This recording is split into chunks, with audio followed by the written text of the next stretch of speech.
My girlfriend asked for an open, poly relationship. I said no, and now she's acting strange. What should I do? My girlfriend, 28, and I, 26, have been in a relationship for 3 years and a few months now, but not long ago she started sliding in hints before telling me that she wants to try an open or poly relationship. She asked about this before at the start of our relationship, and I thought that I made it clear that I was monogamous and not interested in that. Now she's asking again and saying how we could both even share a girlfriend, or we could be open and hook up with whomever. I told her no and asked her why she was pushing this again. She said that it could be a way to spice up our sex life, and I said something like, okay, well, I'm not into that. You know that. So no go.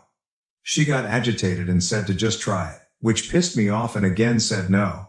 This conversation happened a little over 2 weeks ago and she still seems to be pissed off about it, not really talking to me and sleeping in the guest room. I've tried to get her to talk to me about it, but she just brushes me off and says that it's not important anymore. I've been venting to friends about it, and a few of my friends brought up that maybe she's already cheated or is cheating and is trying to cover it up, or maybe she has someone in mind that she wants to bang. I doubted it at first, but now I wonder because she has been a little more distant and just overall off, even before the whole open relationship talk. We haven't been having sex as often as we used to, but I chalk that up to it being because of my hectic work schedule. I'm not sure what to do. I'm afraid that if I start digging that I won't like what I find. Edit. I'm going to either snoop on her phone or confront her about it. I love her, but I also don't want to be played with. If she's hiding something, I will find out. From the comments. Comment 1. If you're afraid to dig because you don't like what you'll find, well, that's understandable. I would be too, but it's no good way to live. OP replies, true. I've been debating if I could sneak her phone really quick. Comment 2. She's either already having sex with someone else or has someone she wants to. Did you know she was bi before you started dating? OP replies, I'm bi and she's lesbian, or as much as I know. She said that she dated a boy in middle and high school but started dating girls in late high school, if my memory serves me right. Update. It's super late but I'm numb, sobering up and just can't fucking sleep.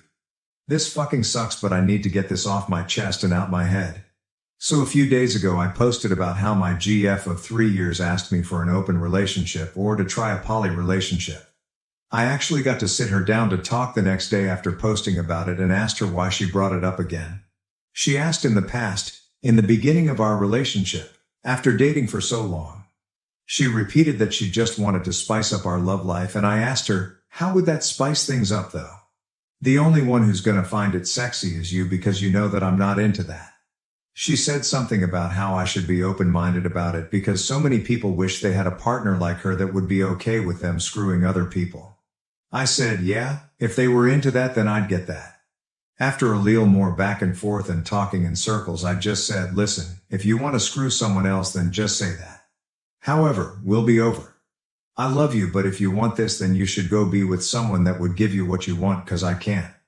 I thought that she'd be a little remorseful or apologize or anything but what she told me.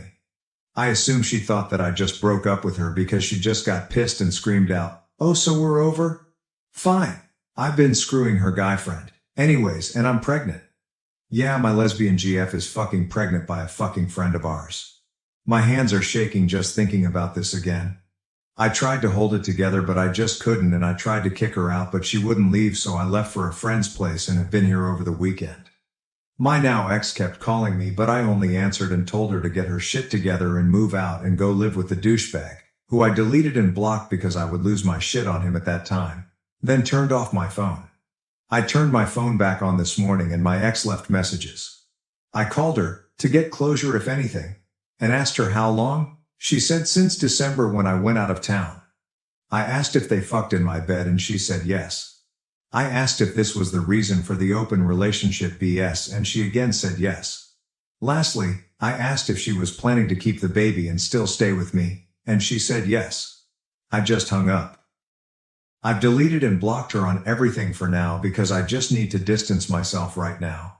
I'm gonna see if I can break my lease on the APT we shared because now that I know that they've been fooling around in there, I don't want it anymore. For now though, I'm just chilling at my friend's and will probably be here until I can get out of my lease. I have no more tears left. I can't tell if I'm in shock or emotionally broken. I took some time off work, but I don't know how I'll ever get back to normal after this. Thanks for the advice from my previous post. I'ma try to get some sleep now. From the comments, OOP is advised to get tested and change her passwords, etc. In addition, the question of how the baby was supposed to fit into a lesbian relationship is brought up several times. Comment 1. Geez. She's a terrible person and you did the right thing pushing the issue. And I'm amazed and shocked that she thought you were going to be okay raising someone's baby. I'm so sorry you're going through this. OOP replies. Thing is that I love kids and she knows that. If, and a huge if, this was an accidental pregnancy due to us being open, I probably would have stayed. It's definitely different in this case, obviously. I still can't get over how freaking ridiculous this is. I honestly wish it was a joke. Comment 2A. I mean, what was the plan here? Surprise. I'm pregnant. Like, how did she think she was going to explain that one without outing herself as a cheater? Comment 2B. I guess the plan was let's be poly. Whoops, got pregnant but you agreed to being poly so you cannot be mad at me. OOP replies, honestly that's the only thing that makes sense to me. It was a dumb idea but I guess it would have worked in her head. Comment 3. You might want to get a lawyer and research how child support works in your circumstance. The last thing you want to do is pay for this child. OOP replies, yeah, I'm safe unless I magically started making sperm and grew a member. This actually made me laugh a little because she kinda tried to make me a baby daddy. Laugh to keep from crying, as they say. New update. OP updates on her profile the 16th of August 2022, 1 month later. So first things first, thank you all for your support and advice. I really appreciate it. The good news that night I posted my last update. I definitely wasn't in a good headspace, but I allowed myself to grieve for a few days, then got right to work. I went and got tested and I'm clean. No HIV or STDs, thank God. I went to my landlord and I told her the situation as well as had a formal letter typed up just in case. She's always been a nice lady and was kind enough to offer me a cheaper apartment that I could move into easily if I wanted to, but I decided to just move out of this complex. So I'll need to pay this month's rent. My ex won't pay her half, so then my part of the lease will be officially broken. I don't know, or care to know, if my ex will break or take over the lease, but that's on her. I've already got a place lined up and will be rooming with another close friend of mine. Bad news, it was about a day after I posted my last update that my ex just showed up to the friend's house that I was staying at. I don't know how she found out, but we do have a pocket full of friends, so it's not that hard. I was under the influence and numb and didn't want to see her, but she kept pushing it and refused to leave. At first I came out and told her that we should talk outside, then I closed the door behind her. She still refused to leave, so I stepped outside to talk to her. Or she talked and I just stared at her. She started with apologizing and trying to put the blame on me being busy all the time, which, yeah, I was working a lot, but every free time I had was spent with her. Then she said we weren't having enough sex. Then saying that the sex meant nothing with the guy, and then somehow it took a turn to her saying that now we could start a family without a paid donor. I just remember going off on her and calling her out for screwing the guy repeatedly and then trying to cover it up with some bullshit. She started crying and yelling back, but I told her to just go back to a baby daddy and tried to go back inside, but she pulled on my shirt trying to stop me and I sort of pulled away hard to get away. About a day after that, my friend told me that she posted about how she left me for being abusive and that it drove her into the arms of the father of her baby, along with pics of them together apparently. The douchebag even tried to back her up on that bullshit, but almost every mutual friend of ours knew what really happened by then and they absolutely blasted her until she took the post down. Goodbye and good fucking riddance to both of them. I only feel bad that the baby will have such immature parents. Other than that, I'll probably take some time to get away after settling down in my new place. I'm not gonna hold on to that pain anymore. I did love her with all my heart and thought she was my forever, but she betrayed me in a way that I could never imagine. She knew about my past relationship and promised to never hurt me the way my ex did. I guess she didn't lie about that since that ex never cheated on me, lied and manipulated, sure. I'm taking a break from love right now. Maybe I'll get a pet to start my healing journey from here. I left because my husband almost killed our newborn son by not paying attention. My young daughter tried to save her brother and got hurt. I'm 25 and have been with my husband, 30, since 2018. We have a 3-year-old girl and a newborn boy. But tonight, things almost took a turn for the worse. My husband has always had trouble paying attention, but I never thought it would come to this. Our neighborhood is weirdly laid out, with cars zooming by at crazy speeds at all hours of the day. I was folding clothes when I heard our toddler screaming, "Dad, help!" That tone made me drop everything and sprint outside. What I saw made my blood run cold. Our newborn in his stroller, careening towards the busy street. I screamed and ran to him, barely stopping the stroller in time. My baby girl's hands and knees were scratched up because she tripped trying to run after the stroller. I snatched up my baby, heart pounding, and scanned for my husband. He wasn't watching. He was chatting with neighbors, completely oblivious. The anger I felt was unlike anything I've ever experienced. I stormed up to him, shouting in disbelief. He looked shocked at first, then realized what almost happened. The apologies and tears came pouring out, but it was too late. I couldn't wrap my head around how he could be so careless, so blind to our toddler's screams and the stroller rolling away. I packed up the kids and left, staying with my parents. They're on my side, but my husband keeps texting, begging forgiveness, calling it an honest mistake. But I can't shake the terror of almost losing my baby because he couldn't focus for a single second. My baby girl got hurt in the process because he couldn't pay attention. I almost lost my son because he couldn't pay attention. I can't stop crying. I feel so guilty. I wish this all never happened. Sorry it's short. I just want to hold my babies, and I can't stop shaking every time I think about it. What if I was just 1 second late? Would I have been planning a funeral? And the reason I left the house instead of him was because I hate that house. I don't feel like it is safe for the kids with all the traffic, and I was right. It's my husband's workhouse. I can't be running either. I had a C-section less 6 weeks ago. A lot of people are saying, why wasn't I watching the kids? I was doing their laundry like a parent. Does he take them for walks to have bonding time with them?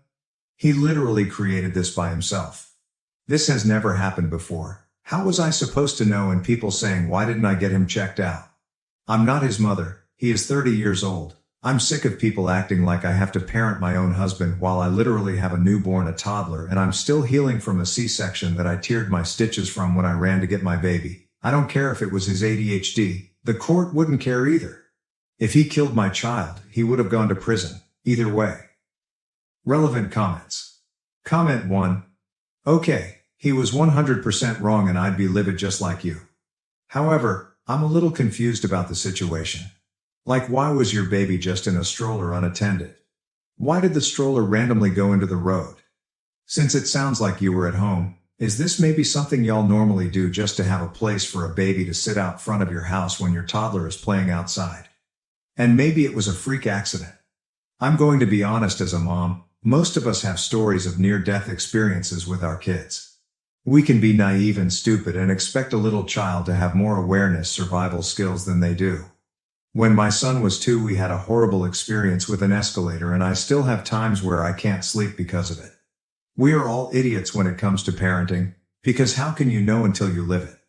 And seriously, like, every parent has one of these moments, unless you're one of those insanely lucky ones. I still really don't understand the whole scenario of what happened, but to me it seems he really has remorse and feels terrible. And once you go through something like that, you never forget it. So if he cares and loves your kids, he's devastated and has learned a hard lesson. I don't know that your response was the best, but get why you did it in the moment. But I think you guys have a serious talk and maybe look into moving if possible. I wouldn't go straight to divorce like Reddit loves to preach. I think there is a solution here. And so sorry you're dealing with this. It's literally the worst feeling in the world. OP. Hi love, let me just clear it up for you. So I was sitting inside in the lounge room and there's a huge window behind the TV that was a little open so I could hear outside. That's when I heard my toddler scream for her dad to help. When I was outside, he was standing on the neighbor's driveway. I assumed that he must have had left the baby literally on the road because there was no possible way that it would have rolled off like that. And my toddler was playing with the neighbor's cat before she noticed her brother was rolling away when I confronted him about it. He tried to explain, but he just kept stuttering. I still don't know what exactly happened. I don't know if he didn't put the brakes on the stroller. If the wind blew him away, I just don't know. My neighbor contacted me and asked if I wanted the security footage because his wife is 100% on my side, so I'll probably find out once it gets sent to me. Comment 2. I want to acknowledge that this is a horrific situation, but saying I don't care if it was his ADHD isn't going to fix anything and will probably only make things worse. Talking and thinking about it like he intentionally tried to kill your child isn't either. With ADHD, you actually do not register things like this at all sometimes. Life expectancy for those of us with ADHD is actually significantly lower because many of us end up, often accidentally, killing ourselves. It is not the same thing as carelessness, but learning about ADHD a little deeper can help you guys be safer. Understanding how my ADHD works and using different than standard precautions, like my brain needs, has actually most likely saved my life. Lie out what you want from him. That's probably because he gets his ADHD better under control, whether that be through prescription medication or more homeopathic method. That you get a different place if possible. That he does not take your kids out in your front yard without you, etc. Also, neither he or the neighbor noticed, but you heard your kid from inside? Something seems off here. Were your neighbors just watching the stroller roll towards the street? Was your husband on the other side of your house where he couldn't see the stroller? Were you already walking outside as this unfolded? I'm trying to understand better what was going on here and why your husband or the neighbor did not notice, but you did from inside. People with ADHD tend to be incredibly good and quick to act in emergency situations, so this is especially weird. I'm absolutely not accusing you of leaving anything out or anything, but asking you to think about what your husband and the neighbor were doing that neither noticed. That smells fishy. This is a horrible situation. I lost a pet due to the inattentiveness of ADHD, but I can't imagine losing or even nearly losing a child. OP, that's why I'm waiting for the footage. It doesn't make sense how this all happened. I don't know how to explain my house. There's a huge window in the lounge room. It was open a little too. I can listen out. The neighbor's house is 2 houses away. We are at the end of the street near the main road. That when you first walk into my house on your left, there is the lounge on the right. The kitchen. When I got up, I couldn't run that fast because I'm still healing. Sorry if this doesn't make sense. When I ran outside, the neighbor's wife was running for the stroller but was still far away, and the neighbor was helping my little girl off the road. That's all I seen. I'm just waiting for a response from them. My husband was just standing there, hands on his head, doing nothing. Comment 3, I fucking screamed when I read what happened. Are you okay? Like, did you get any more damage to yourself? You literally just had a baby. What the fuck was your husband doing? Like, being outside with small children, especially on a busy street, should be treated like watching babies swim because anything can happen in an instant. I hope you're okay. And also, GDK, but do you all have cameras in your house? I wonder how long your husband was talking to the neighbor. OP, I tore my stitches from the C-section and had to go to the ER while I was there. I made sure my baby girl got her knees and hands bandaged up. The crazy thing is, I didn't even realize I was bleeding until I was in my parents' car. My mom pointed it out. She panicked and took the baby boy back to their house, and my dad took me and my daughter to the hospital. Update 1. The neighbor's wife sent me the footage, and I really can't just wrap my head around it. So my husband was walking with the stroller and my toddler was in front of them when they passed the neighbor's house. My neighbor was outside, washing his car, and my toddler saw his pet cat and stopped to pet it. So my husband stopped, left my baby on the road. He didn't even bother locking the wheels and walked all the way up the driveway, not even bothering looking back at the baby. He had his back faced to him for about 5 minutes before the stroller just suddenly started moving. I think it's because the road is on a hill kinda, or it could have been the wind. My toddler never went near the stroller. It couldn't be her. The stroller went down the road and my toddler. That's when she started screaming and running for it when she saw it. The neighbor started running after my daughter when she tripped. He tried to pick her up. That's when the neighbor's wife's car comes into frame and she stops and starts running back to the way the stroller is coming after that. You can't really see anything because it's all out of frame, but you can hear all the commotion. My husband just stood there the whole time, hand on his head with a blank stare on his face. He didn't even do anything when our toddler was crying from hurting herself. He only started crying when I confronted him. What should I do? I genuinely do not know what to do. I'm panicking. This was never the life I wanted for my kids.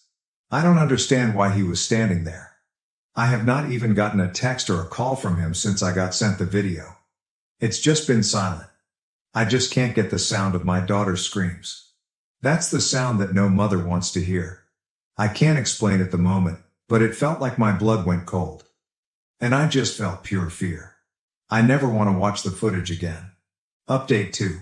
Hey everyone, I posted here a while back about my husband nearly killing our newborn son. I wanted to give a quick update on the situation. After reading through the comments, I decided to go back to my husband. Many of you pointed out that if I left him, we'd end up with 50-50th custody of our kids, which I couldn't bear. So I made the difficult choice to stay, even though my love for him has faded. My plan now is to tough it out until our kids turn 18, and then leave. I'm terrified of getting pregnant again, especially since I'm not allowed to use birth control or get my tubes tied. My parents, who could offer support, are moving away, leaving me feeling trapped. Despite everything, my husband tries hard to make things right. He still treats me with affection and goes out of his way to create special moments for our family. Seeing him bond with our newborn and our daughter fills me with conflicting emotions. I know I can't stand being with him, but I can't bear to separate him from our kids either.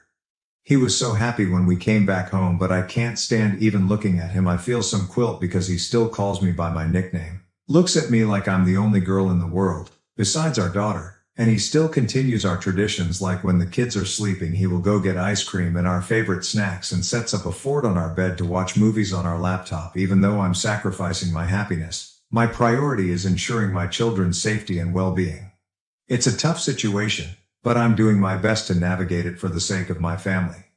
This is a throwaway, so I'm gonna log out by update 3. As you can see from my previous post, I did go back to him and it was quite literally the biggest mistake I've ever made, but I felt like I really had no choice. No money, family moved out of state, a lot has happened the past couple of months, so it turns out my husband started taking meds for his ADHD a couple of weeks before I was due to give birth to our son. He took my kids on a walk to cover up the fact that he was also on meth. He took my kids to meet his dealer apparently every time they went for a walk. Looking back at the footage now, it makes so much sense because of the way he was talking to the neighbor before everything happened. He was kind of leaning to the side. I talked to my neighbor, and I asked him if he knew that my husband was on drugs. He said he didn't, but he noticed that my husband looked a bit off recently. His wife works at a rehab clinic after a fight where I had to flee with the kids to the neighbor's house.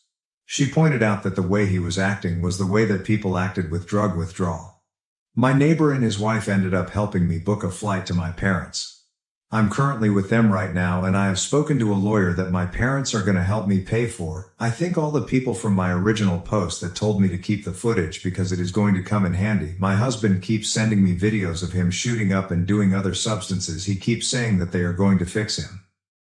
He sent me a video of him standing in our kids' room, and he was just screaming at me, saying that it helped him cope with his addiction. He took a knife and stabbed both of our kids' mattresses.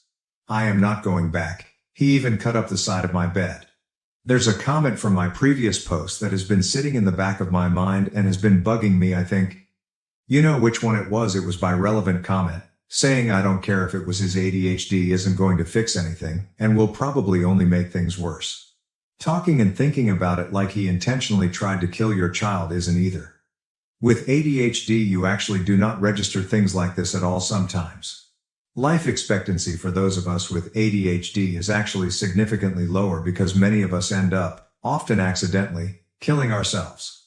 It is not the same thing as carelessness, but learning about ADHD a little deeper can help you guys be safer. Understanding how my ADHD works and using different than standard precautions, like my brain needs, has actually most likely saved my life. Lie out what you want from him?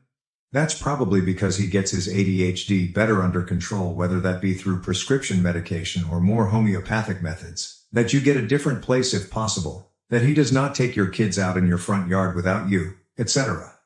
Also, neither he or the neighbor noticed, but you heard your kid from inside. Something seems off here. Were your neighbors just watching the stroller roll towards the street? Was your husband on the other side of your house where he couldn't see the stroller? Were you already walking outside as this unfolded? I'm trying to understand better what was going on here and why your husband or the neighbor did not notice, but you did from inside. People with ADHD tend to be incredibly good and quick to act in emergency situations, so this is especially weird. I'm absolutely not accusing you of leaving anything out or anything, but asking you to think about what your husband and the neighbor were doing that neither noticed. That smells fishy. This is a horrible situation. I lost a pet due to the inattentiveness of ADHD, but I can't imagine even nearly losing a child.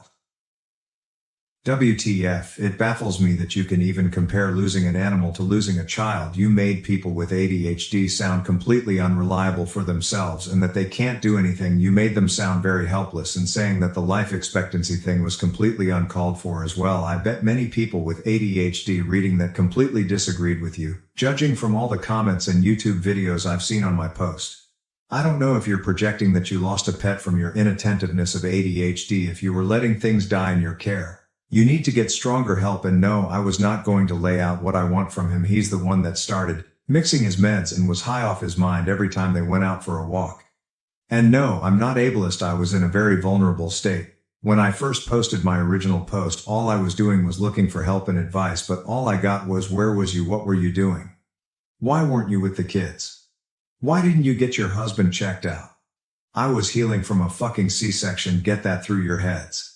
I genuinely hope that everybody that said something horrible about me and my original post has to get cut open and then 4 days later is forced to run down the street. I gave him another chance like you all said in my original post. You saw what happened.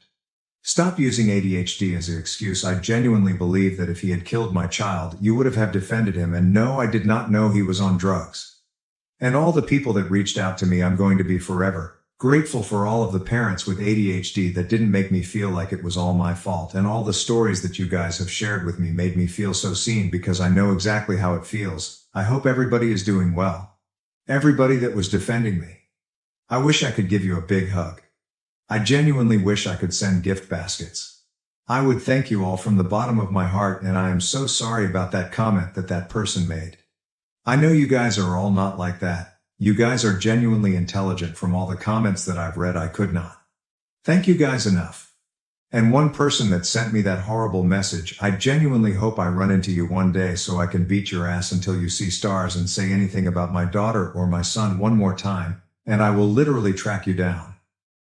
I fell in love with a married man while engaged to my fiancé of 6 years. Now I regret it and am trying to reconnect with my fiancé.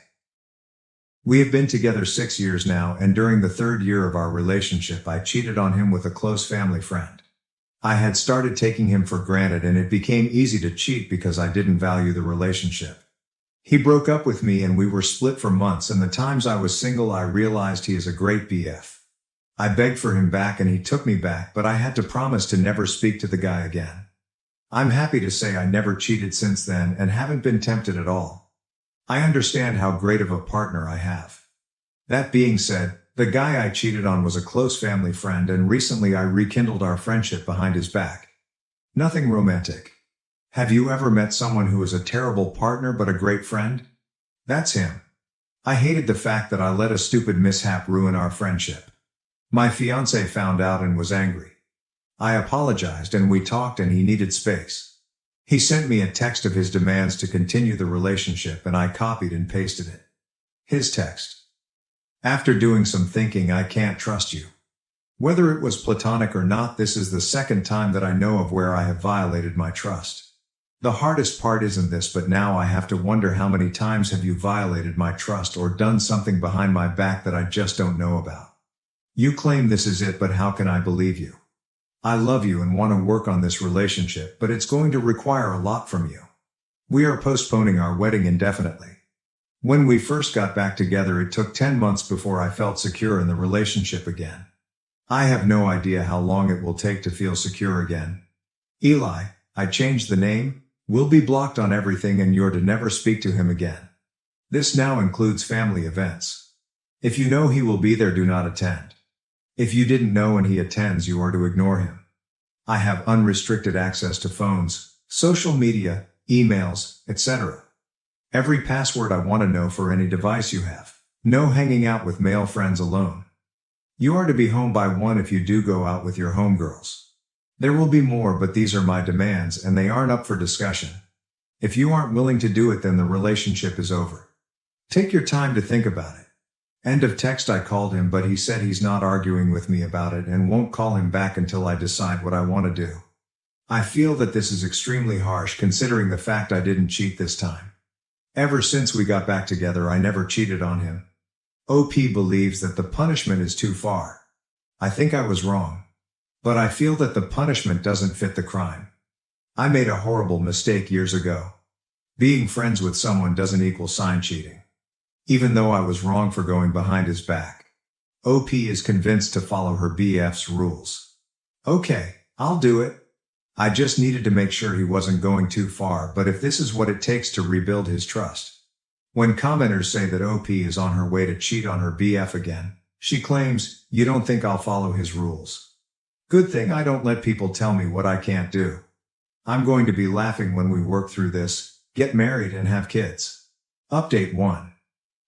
We had a really great conversation and he was vulnerable and said it made him feel like I didn't value him. He was crying and it really hurt me to see the pain I caused him. He told me that please let's not go forward with this unless I can promise that I won't go behind his back again because he can't go through this pain again. I told him that I promise I will never hurt him again and will always be honest and upfront with him now. We talked about the rules and he said they will be temporary and will be adjusted when we go to couples therapy. Now it's time to put in the work to repair the relationship. I know it will be a lot of work, but I'm prepared. Update 2. So next month I'll get married this fall. I was with an amazing guy and we worked through a lot of issues together.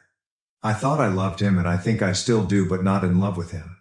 About 3 months ago at my job, we got a new coworker who is very handsome and extremely attractive. I mean, I have never been so physically attracted to someone in my life. We started to deepen our friendship, but romantic feelings came. I repressed mine, but to my surprise he confessed his feelings to me as well. I told him we gotta think about our spouses, but our feelings continue to grow. He told me he stopped being affectionate with his wife because he feels like he is cheating on me when he does that. He only wants to be affectionate with me. I've started doing the same thing and haven't been intimate with my partner. The big thing is a lot of people will be hurt when this comes out. He can't divorce his wife right away because of finances, but he will as soon as possible. I have to call off the wedding, but I really don't want to hurt my current fiancé. When asked about her previous infidelity, OP says, "I have cheated before and I'm starting to realize it's because I didn't understand being in love.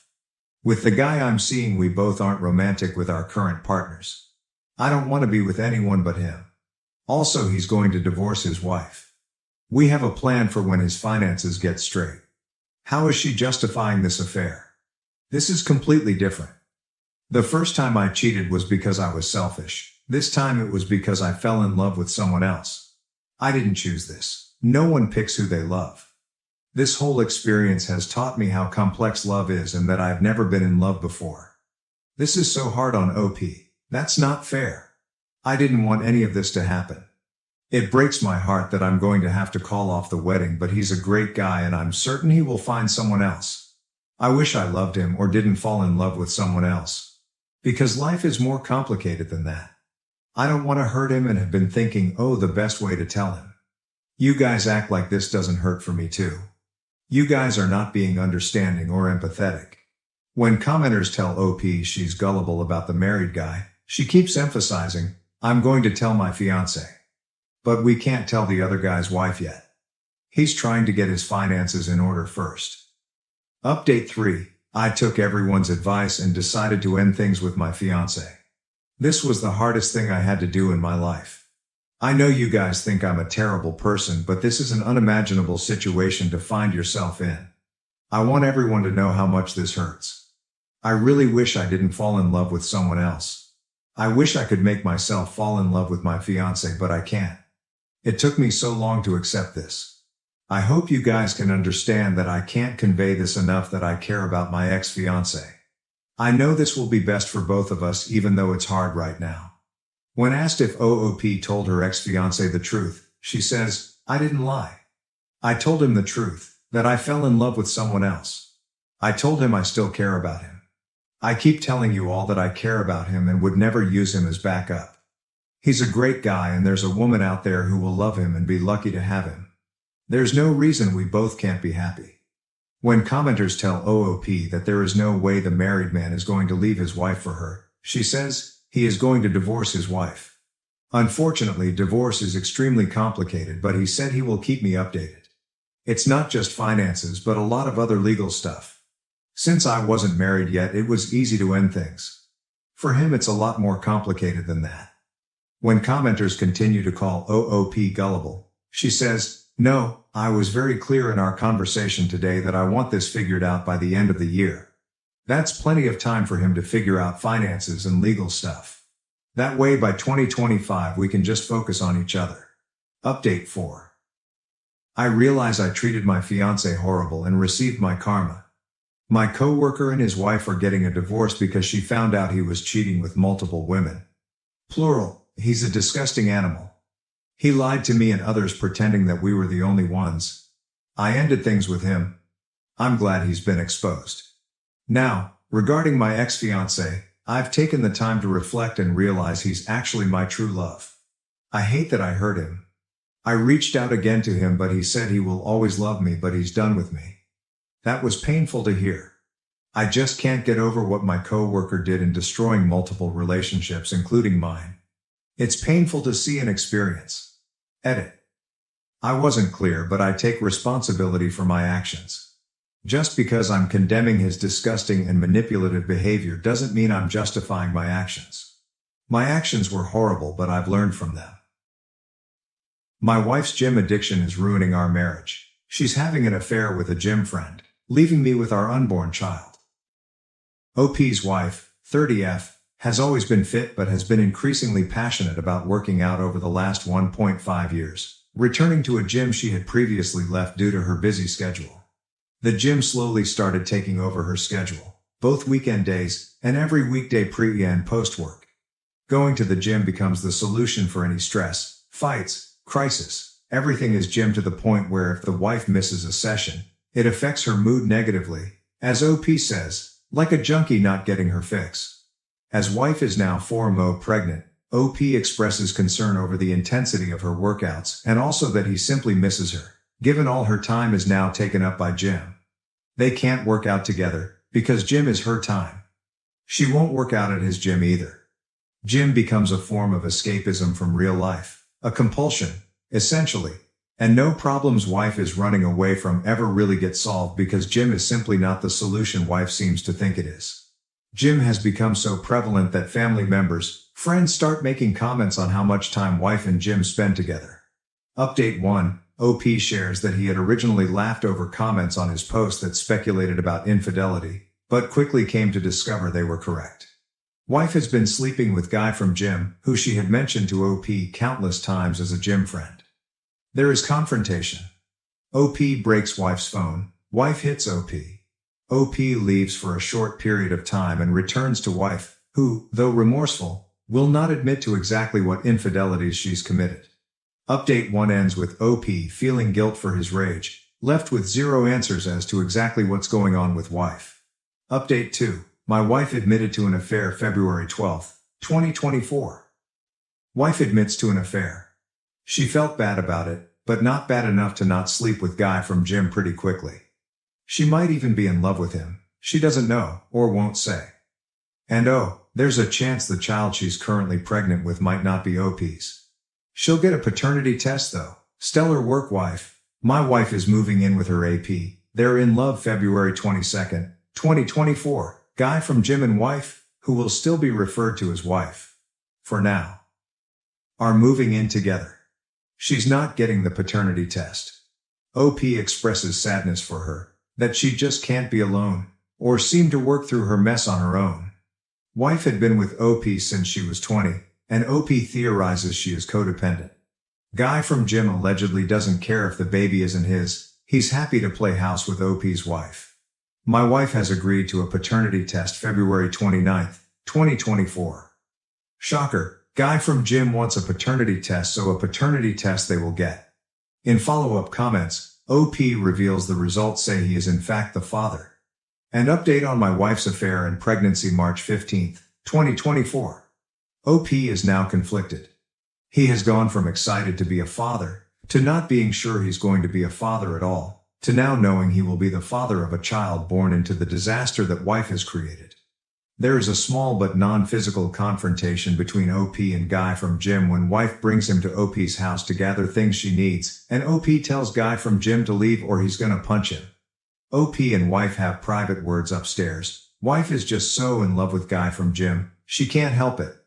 Predictably, confrontation becomes physical when OP returns to his living room to see Guy from Gym still standing there despite the warning, and so OP follows through and coldly clocks him. Update 5 closes with OP and wife still legally married, but wife dedicated to living with and loving Guy from Gym. Another installment of the implosion, which is my marriage, April 10th, 2024. OP's wife is still purgante, 26 weeks. OP and wife have agreed that he will be the one in the delivery room when the baby is born. And Guy from Gym will not be present. Guy from Gym has a big problem with this, of course, because having an affair with and housing another man's pregnant wife simply would not be enough. OP prepares to sell the marital house and split the profit. He gets to keep their dog, thank God. Wife's sister shares with OP that wife is already complaining about Guy from Gym, that he's selfish, hangs out away from home too much, etc. Birds of a feather and whatnot. OP ends the update, expressing that he is at least happy his soon-to-be ex-wife is miserable. I'm still alive, May 19th, 2024. I'm still alive. I'm mainly posting here because several people have reached out to me and were concerned that I'd taken my own life. No, I'm not on the brink of ending my life. I think I'm doing better than I have since all of this started. Around the time of my last post, my story blew up and I was getting messages from people who saw it on TikTok and YouTube. I had to take a step back because it was a little overwhelming.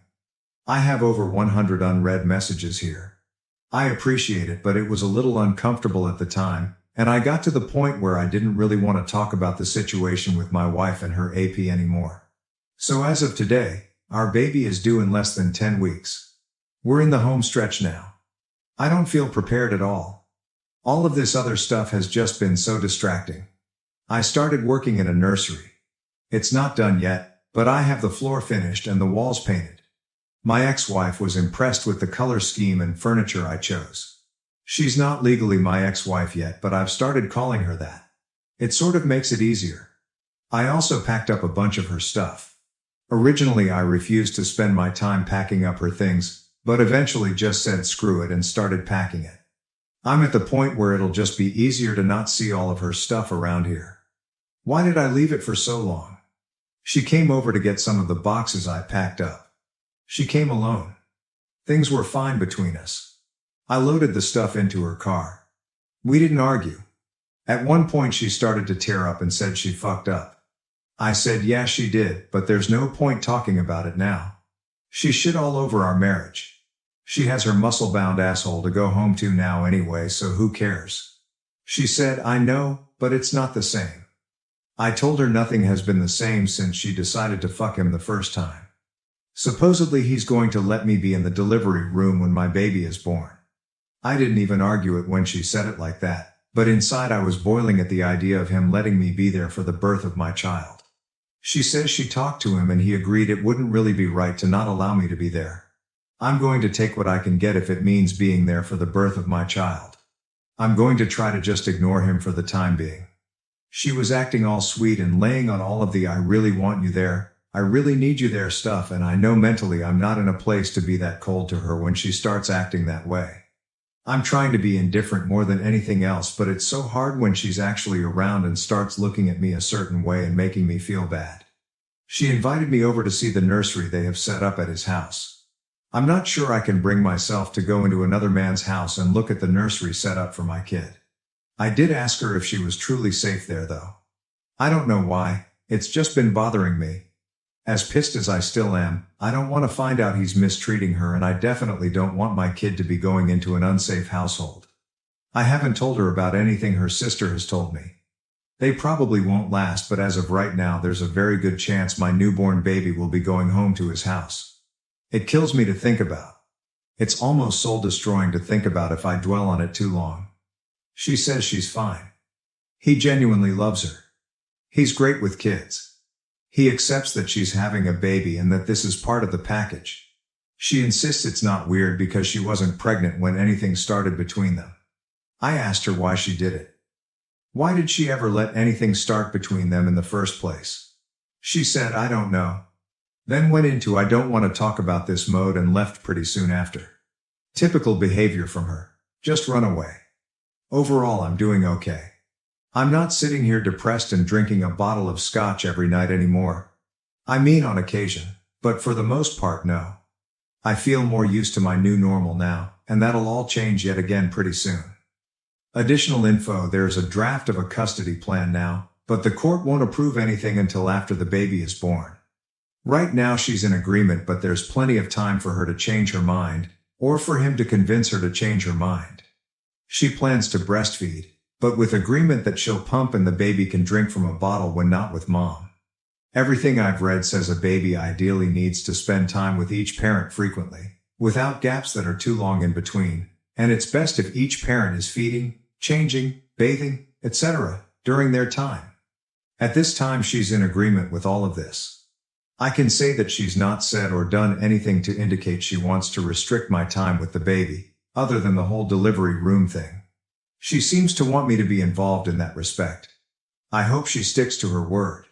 If not, I will be fighting it through legal means. I'm a dad. July 2nd, 2024. I have a baby. A little girl. I'm a dad. She was born yesterday at 11:57 p.m., 2 weeks early. As he's done before, she was having some pains off and on and he left for work yesterday morning. She works from home on Mondays. She told me around 8:30 a.m. she was having contractions 17 minutes apart. The same thing happened not long ago, but then by evening all the pain stopped. I was at work, so I told her to keep me posted. A little later she said they were 15 minutes apart and she had some other signs it might be actual labor starting. I asked her if she needed somebody there with her. She said wanted me to come be with her. I didn't even mean to volunteer myself. She was scared. I didn't even ask why she didn't call him. I left work and went over to his house. Uncomfortable doesn't begin to describe it, but there were obviously more important things going on. He wasn't there. She didn't even contact him. She said she just wanted it to be me and her there. In her words, he hadn't seen her pee or shit herself yet, but I've witnessed all of that stuff already, so she was more comfortable with me there. I really tried to be as nice and supportive as possible. Set the whole thing about her affair, our marriage, everything to the side for a brief time. I don't really know what my purpose was being there, but I think she just needed somebody there so she didn't feel alone. She spent most of the time stretching and doing some sort of yoga labor routine and bouncing on this huge exercise ball. I twiddled my thumbs for the most part and looked through a bunch of his belongings. I was timing the contractions and they were consistent and slowly did get closer together, so I thought it was probably actually going to happen. It wasn't nearly far enough along to go to the hospital yet, and it was getting close to when he'd get home. I was planning how I'd handle that when she called me into the bathroom to ask her if I thought her water broke. It wasn't like in the movies with this huge gush of water. So he got home and I was there. He came into the house and the first thing he asked is, "What are you doing here?" I think he thought something else was going on. "No, you just left and went to work and left her alone when she was scared." He said he was home and he'd be with her until it was time to go to the hospital. He put his hand on my shoulder and said something like, "Thanks, bud, I got it from here and we'll call you when we're on the way to the hospital." He called me bud. I told him I wasn't his fucking buddy and to fuck off. I could tell she wanted me to leave. I'm not sure she really wanted me to leave so much as she was in labor and the tension between the two of us wasn't what she needed, and I knew that. It was his house, so what was I supposed to do? I left and prayed they'd actually call me instead of letting me know the next day that my kid had been born. She texted me a few hours later to say the doctor told her to go to the hospital. At that point, I still didn't know if I was going to be waiting outside or what he'd decide was best for his apparent wife and child. I was allowed to be in the room. I didn't force my way in there. She said she wanted me to be there. He was there too. By far the single most awkward experience of my life, and the only reason I was able to excuse it was because she told me she wanted me there and I didn't want to miss the chance to be there when my kid was born and to hold my kid before he did. I can't imagine what the doctors and nurses were thinking. Fucking humiliating. Then the guy tried to police what I could see. I put the baby in there. He's fucking watching and it's like this is still my wife and that's my baby. I chose to stay dignified and I ignored him the entire time.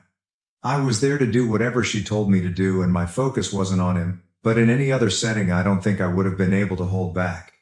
The baby came flying out. I mean, as far as labor goes. These are the nurse's words and I trust labor and delivery nurses to know what they're talking about. She tore very bad because the baby came out so fast. The baby is so tiny, barely 6 pounds and only 18 inches, but perfectly healthy. I went home for a short rest although I really couldn't rest at all. I went back today and of course he was there. Surprisingly, he said he was going to give us some time alone with the baby. Not sure if she had previously asked him to do that when I showed up or not, didn't ask. He even brought us all food back when he returned a few hours later. I wondered if mine might be poisoned, but I tried to be nice. He's still not gone, so I'm wondering how long he'll be around. I just can't let myself do anything that will make her try to keep me away from my daughter now. I don't want them making it difficult for me. I'd prefer not to share her name publicly, but I can confirm it's the name we chose for a daughter years ago. He had no say and he hasn't said anything about the name at all. It kills me to see him holding her though. I eventually left because it was just too much sitting there pretending to be like some bizarre company. I'll know I will get my time with her when he's not around. He's already posting them on his social media. I don't know how I'm going to do this, but I'm going to figure it out. I just have to find a way to be the bigger person because I won't let him or their relationship discourage me from being my daughter's dad. I totally get doing anything for your kids now, and if it means having to pretend to get along with him, I will. Additional comments from OOP. It's not about picking me. I just have a hard time not caring about her anymore. The fact that she was carrying my child made it a lot more difficult. Otherwise, I could have and would have cut all ties with her. I don't know, I still feel the need to protect her or help her. Hopefully it'll get easier now that she and the baby are two separate people. Honestly, I'm considering doing something pretty stupid. She's getting discharged from the hospital early tomorrow morning. I don't want them to go home with him, so I'm thinking about asking her to come home to our house instead. It's ridiculous and sets us up for disaster. It wouldn't be to be with her. I don't want my newborn baby going home to another man's house. I don't think it's for the baby's sake that I want to stop it. It's for my sake. But it's not like we'd be divorced and living together forever. So we'd live together for some period of time, but eventually we'd go our separate ways, date other people and so on. I can't trust her again. That would probably be worse for our kid in the long run. At least by being in two separate homes in the first place, this will just be the norm for her and she won't have to go through that heartache of being one family splitting into two. I just don't know how I'm going to be able to handle seeing my child going home from the hospital to his house. I'm honestly scared to be present when they're discharged because I'm not sure I can control myself. I caved and I asked her to come home with me when they was discharged from the hospital. I framed it more like, if you don't want to go home with him, you don't have to. I let her know she could come home to our house if she wanted to. She said she can. Why? Because he's done so much for her. He moved her into his house. They have a whole nursery set up. He loves her. I don't love her anymore after what she did, her words, but he loves her and accepts her even with the baby. She thinks she'll never find anyone who will love her and love our baby too, so she can't risk losing him. I tried to tell her she doesn't owe him anything. Just because he let her move in and there's a nursery there doesn't mean she's indebted to him, especially not when it comes to something this big. She said, I want to, but I just can't. I'm sorry. I left. I told her I couldn't sit there and watch the get into his car and go to his house. As a consolation, you can come over and see her tomorrow. Great. I know she did this. This is all her doing. But why am I the one feeling like I failed? This wouldn't have happened if I hadn't immediately shut her out. I basically just pushed her to him. OOP on the AP posting pictures of the baby online. Today I told him he can't post pictures of her online. He said he was just posting a few pictures to say how proud and happy he was of my wife. It wasn't weird. I said he can post her all he wants, but he can't post the baby. He didn't seem to be taking it seriously, so I told him I know he wishes he'd won this one, but he didn't. She's my kid, not his. If he's genuine about being all buddy-buddy and respecting me as the actual father, he'll respect my request. He said okay, he understood. We'll see. New updates.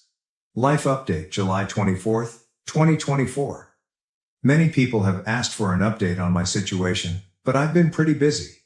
There's the baby, plus a week of completely unrelated but never-ending annoying problems. Remember that book Alexander and the Terrible, Horrible, No Good, Very Bad Day? That's the week I've been having, but I'm not even going to get into it beyond saying I can't even stay at my own house right now due to a giant hole in the wall. I've been dealing with insurance and contractors all day, and they hit a water pipe. I'm still on paternity leave and continue to regularly spend time with my daughter. We have a set schedule for when my daughter comes to stay with me, so I've been spending less time over at his house. Sometimes my wife needs help during the day though, or just to be able to take a shower or a nap, so I will stop over to help her. Really, I just want to take advantage of any opportunity I can to spend time with her and bond with her. Plus, breastfeeding isn't working out very well. She's still not producing enough milk and I know she's upset about it, but it sort of makes things easier for me. At least she has help when the baby is with her, supposedly he helps, gets up at night, etc. I'm on my own, and I won't lie and say it's a walk in the park, but I think I'm getting the hang of it. The other day she called me and asked me to come over. She said she was on the verge of a mental breakdown. I've heard that line from her many times, when she cheated on me without my knowledge, and it was usually mostly related to her job. I got over there and she was saying she can't handle being a mom, she can't handle life, she can't function. She was crying. This time she couldn't run off the gym. She would if she could, but she's not really allowed to exercise yet. She won't talk to anyone, won't seek professional help. Some days she seems much better than others. She's just an easily overwhelmed person. Everything overwhelms her. Sometimes we have, dare I say, a good time together. The most she can really go as far as physical activity right now is walk. We took the baby in her longest walk yet and walked from his house to my house. Everything was fine in the walk. She was in a good mood. We were joking around. Then she turned really sad after being at my house, our former shared house, after a little while. She finally admitted that this isn't how it's supposed to be, raising our daughter between two homes. She said my home is our daughter's real home and she's only supposed to have one home. Then she started sobbing about not having a home anymore. My house isn't her home and her boyfriend Gumbura's house isn't her home and she's essentially homeless and doesn't belong anywhere. She admitted she fucked up really badly and she doesn't want to share custody or to only see her daughter half the time. She just wants to come home. But she loves him and she thinks he loves her and our daughter and she doesn't want to hurt him after he's done all this for her. I said so what? What she wants for her kid should be more important than his feelings. If he can't get over the fact that the married, pregnant woman who he was sleeping with wants her kid to grow up in a single home with her actual father, he can fuck off. He can fuck off anyway. If she can't tell him and wants me to tell him, I will. She doesn't think she can tell him. I told her this is her biggest issue, communication and honesty. Just tell people the truth and stop being a pussy about ever telling anyone the truth about how you really feel. Thing is, I've been tolerating him lately. Don't like him, but tolerate him. I'm not hanging out with him. Ever. I know it sounds crazy coming from me, but I think he's genuinely in this. Still shouldn't have been fucking my wife. Doesn't absolve him of any of his involvement. He's back to being cloying nice to me. Suggesting we hang out, try to be friends. He's so fucking happy all the time. It's a little unsettling, but I think he's just one of those people and maybe that's what she likes about him. I'm not one of those people, never will be. So anyway, she and I sort of got into an argument, started as a discussion, turned into an argument, then morphed back to a discussion, all about everything we don't like about each other in our relationship. In the end, we were both able to say what we need from the other person. She's just too overwhelmed right now and can't make any changes. She can't handle trying to change right now. It gives her too much anxiety. So I don't know, we're sort of at an impasse right now. Then this stuff with the house, I've just been extra stressed and not really all that pleasant to deal with. My wife has moved home, for now July 28th, 2024. This month continues to be the strangest I've ever experienced. The repairs to my house were made and I'm back home thankfully. I can only take a few nights under my parents' roof. I slept with somebody else. We went out on a date. I think we both just wanted to have sex to say we'd finally gotten over our former spouses. She's the ex-wife of a friend of mine. She and I are actually closer/better friends now than her ex-husband and I. Several people have suggested that we start dating each other. We get along great and we are on the surface a really good match, but it was too fucking weird for both of us. She's very attractive, very social and fun to be around, and has been incredibly kind to me during this whole ordeal, but I can't see her as more than a friend. I had been intentionally avoiding sleeping with anyone else. I hadn't been with anyone since the last time I slept with my wife. That feels like an eternity ago. For the longest time I wasn't interested in being with other women. Then it sort of morphed into my way of feeling morally superior to her. I was going to hold out and not pursue anything until after we were divorced. It's pretty pointless and childish. Just a dumb way to make myself feel better and to be able to say I never cheated. I still don't feel like I cheated. There is no marriage anymore. Within hours of this happening, I started getting texts from my wife saying she decided she wants to come home. It's like she had some sort of sense. She was saying she was ready. Would I come help her? I called her and told her I don't want her to come home and to be in a relationship again. She doesn't get to just decide that's what's going to happen.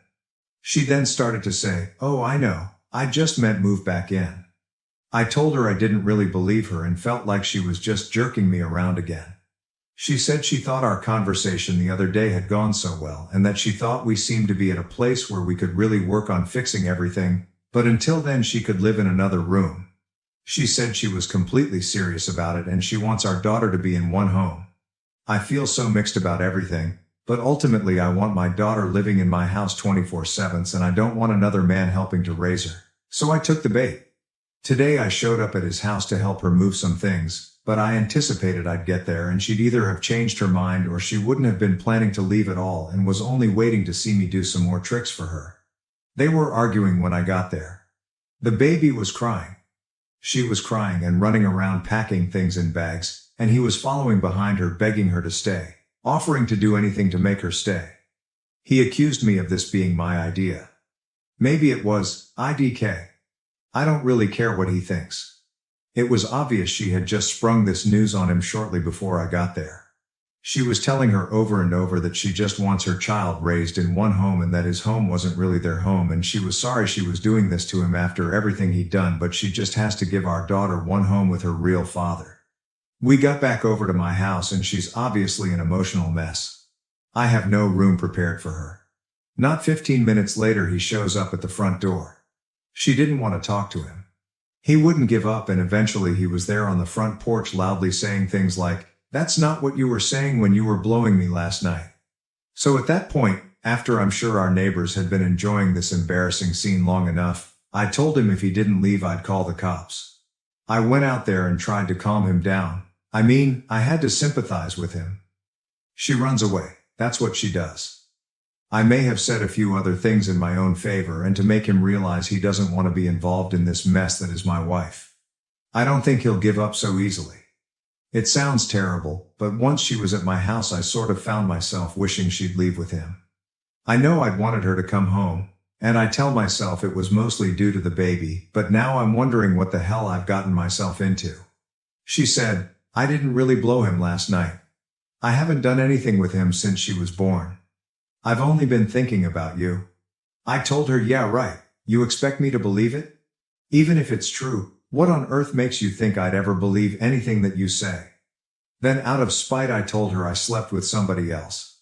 I know I only told her to hurt her, and I feel bad about it now.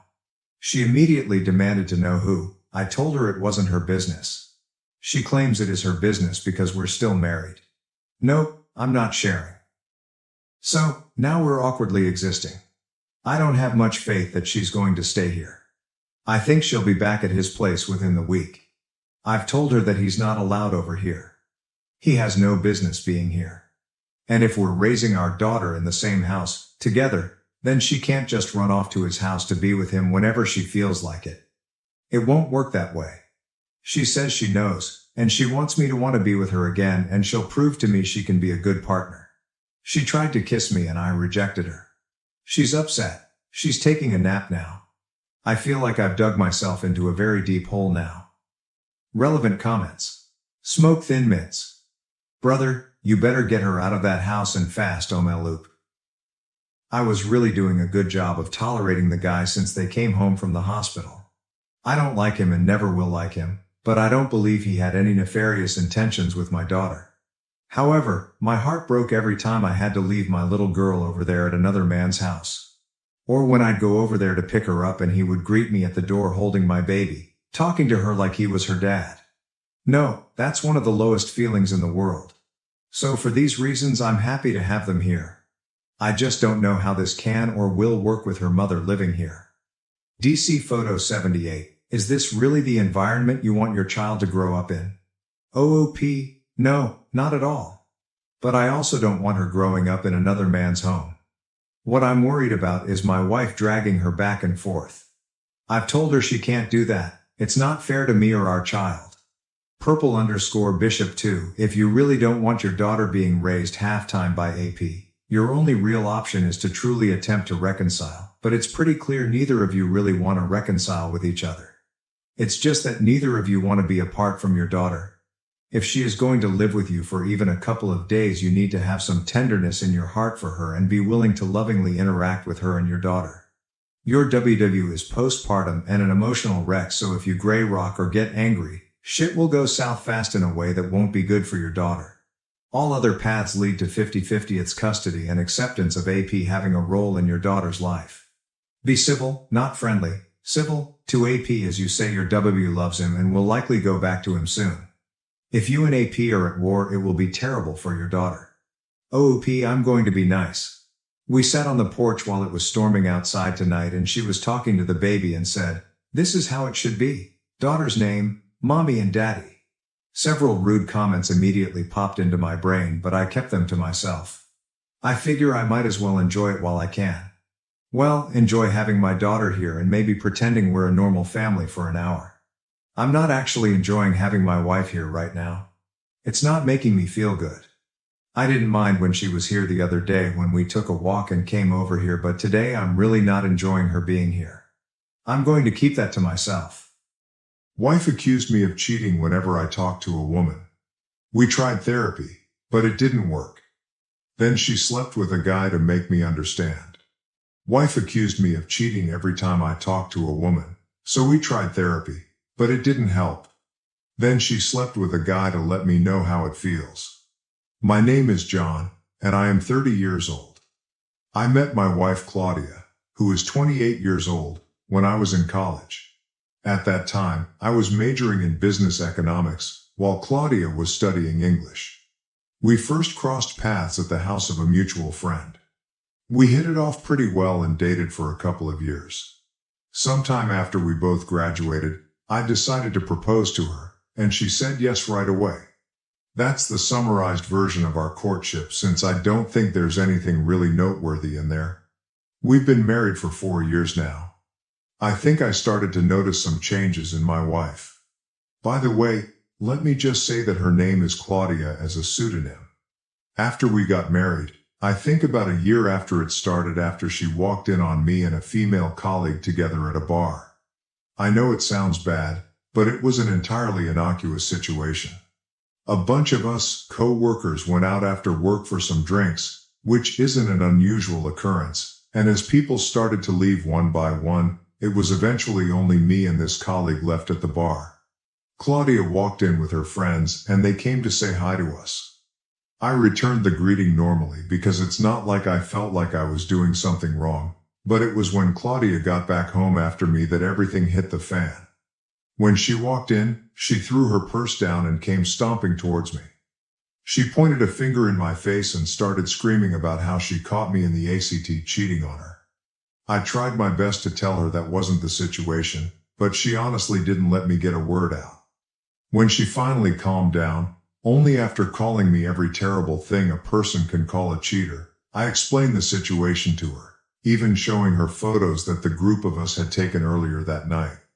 I also pointed out to her that I didn't react strangely when she came with her friends because I knew I wasn't doing anything wrong, and I had hoped it would be evident. After my explanation, she said okay, seeming to have finally understood. She stood there for a few seconds like she wanted to say something, and then she went into the room. This was quite some time ago, but it still irks me to this day that she never apologized after all of that. However, the reason why I'm retelling this whole episode is because that was the point where she seemed to become clingy and overly jealous.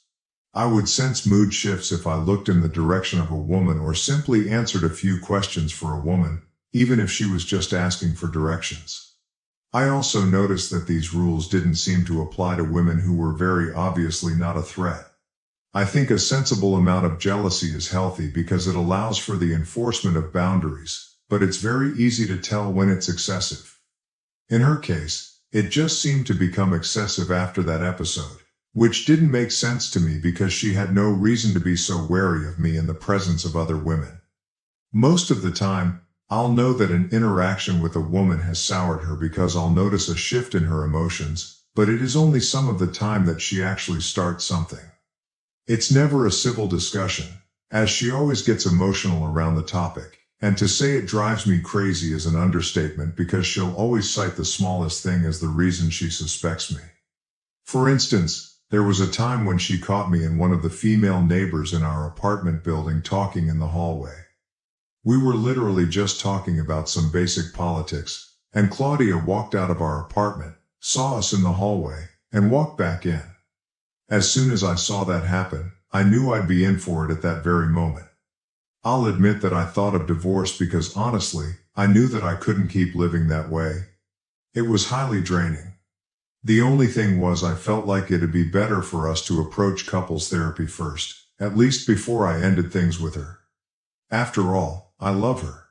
So we tried that, and truth be told, it helped at least in the immediate period. But things took a comedic turn when she felt the therapist was taking my side too often. And then the therapist was the next person who Claudia assumed was trying to sleep with me. I remember laughing out loud the day she expressed that thought. It didn't make the situation better, but I couldn't help it. We eventually switched to a male therapist, and with that, the sessions were at least able to go on much longer, at least until the point where it seemed like the changes were actually sticking in her head. We went several months without an incident, so it finally seemed like there was progress. Well, at least until the point that I'm writing this post about. The last several months have been normal, like how things were between us before the hyper-jealousy even became a thing.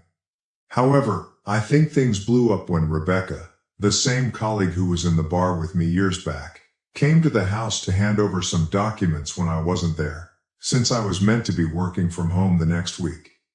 I think my wife recognized her from the first time around, and I don't know whether she had a Winter Soldier moment or whether it was simply because a woman came directly to the house looking for me, but all hell broke loose when I got back home. She started howling at me the moment that I walked through the door, and I was greeted with the documents being thrown in my face. She asked me why Rebecca knew where I lived, according to her. Before I could even answer, it was because I must have brought her there before to sleep with her. The real answer was simply that I had told her where I lived when she said she wanted to drop the documents off. It didn't help that Rebecca is quite a curvy woman. So it then moved into a rant about how I must like women who are more endowed than she is, and I must have been sleeping with them all over town. She even said she was going to get herself tested for STDs because she was entirely convinced that I had cheated on her numerous times. Once she was done raving, I walked into the house, took a few basic things that I would need, and I walked out. I honestly had nothing to say to her, especially not in that state.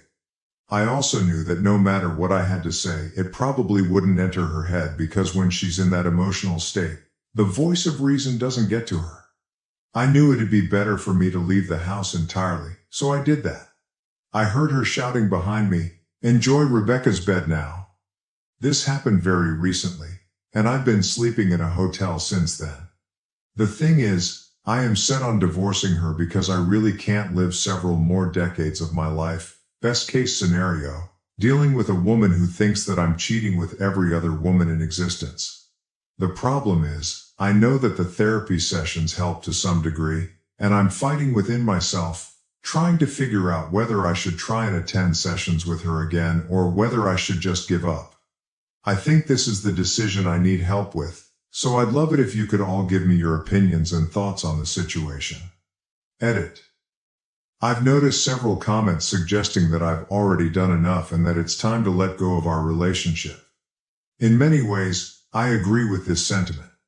I worry that, regardless of how many therapy sessions we go through, it might only take one small incident for her to revert to her extreme jealousy.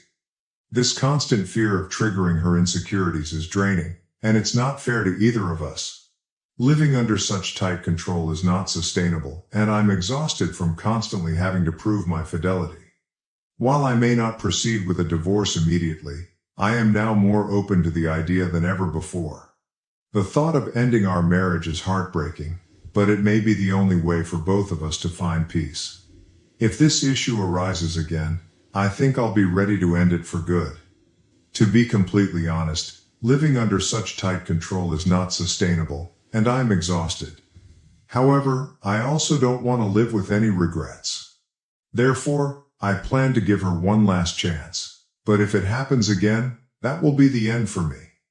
This last chance is not just for her, but also for me to be sure that I did everything I could to save our marriage. I'm not very hopeful though, so I'm slowly preparing myself for the possibility of being single again.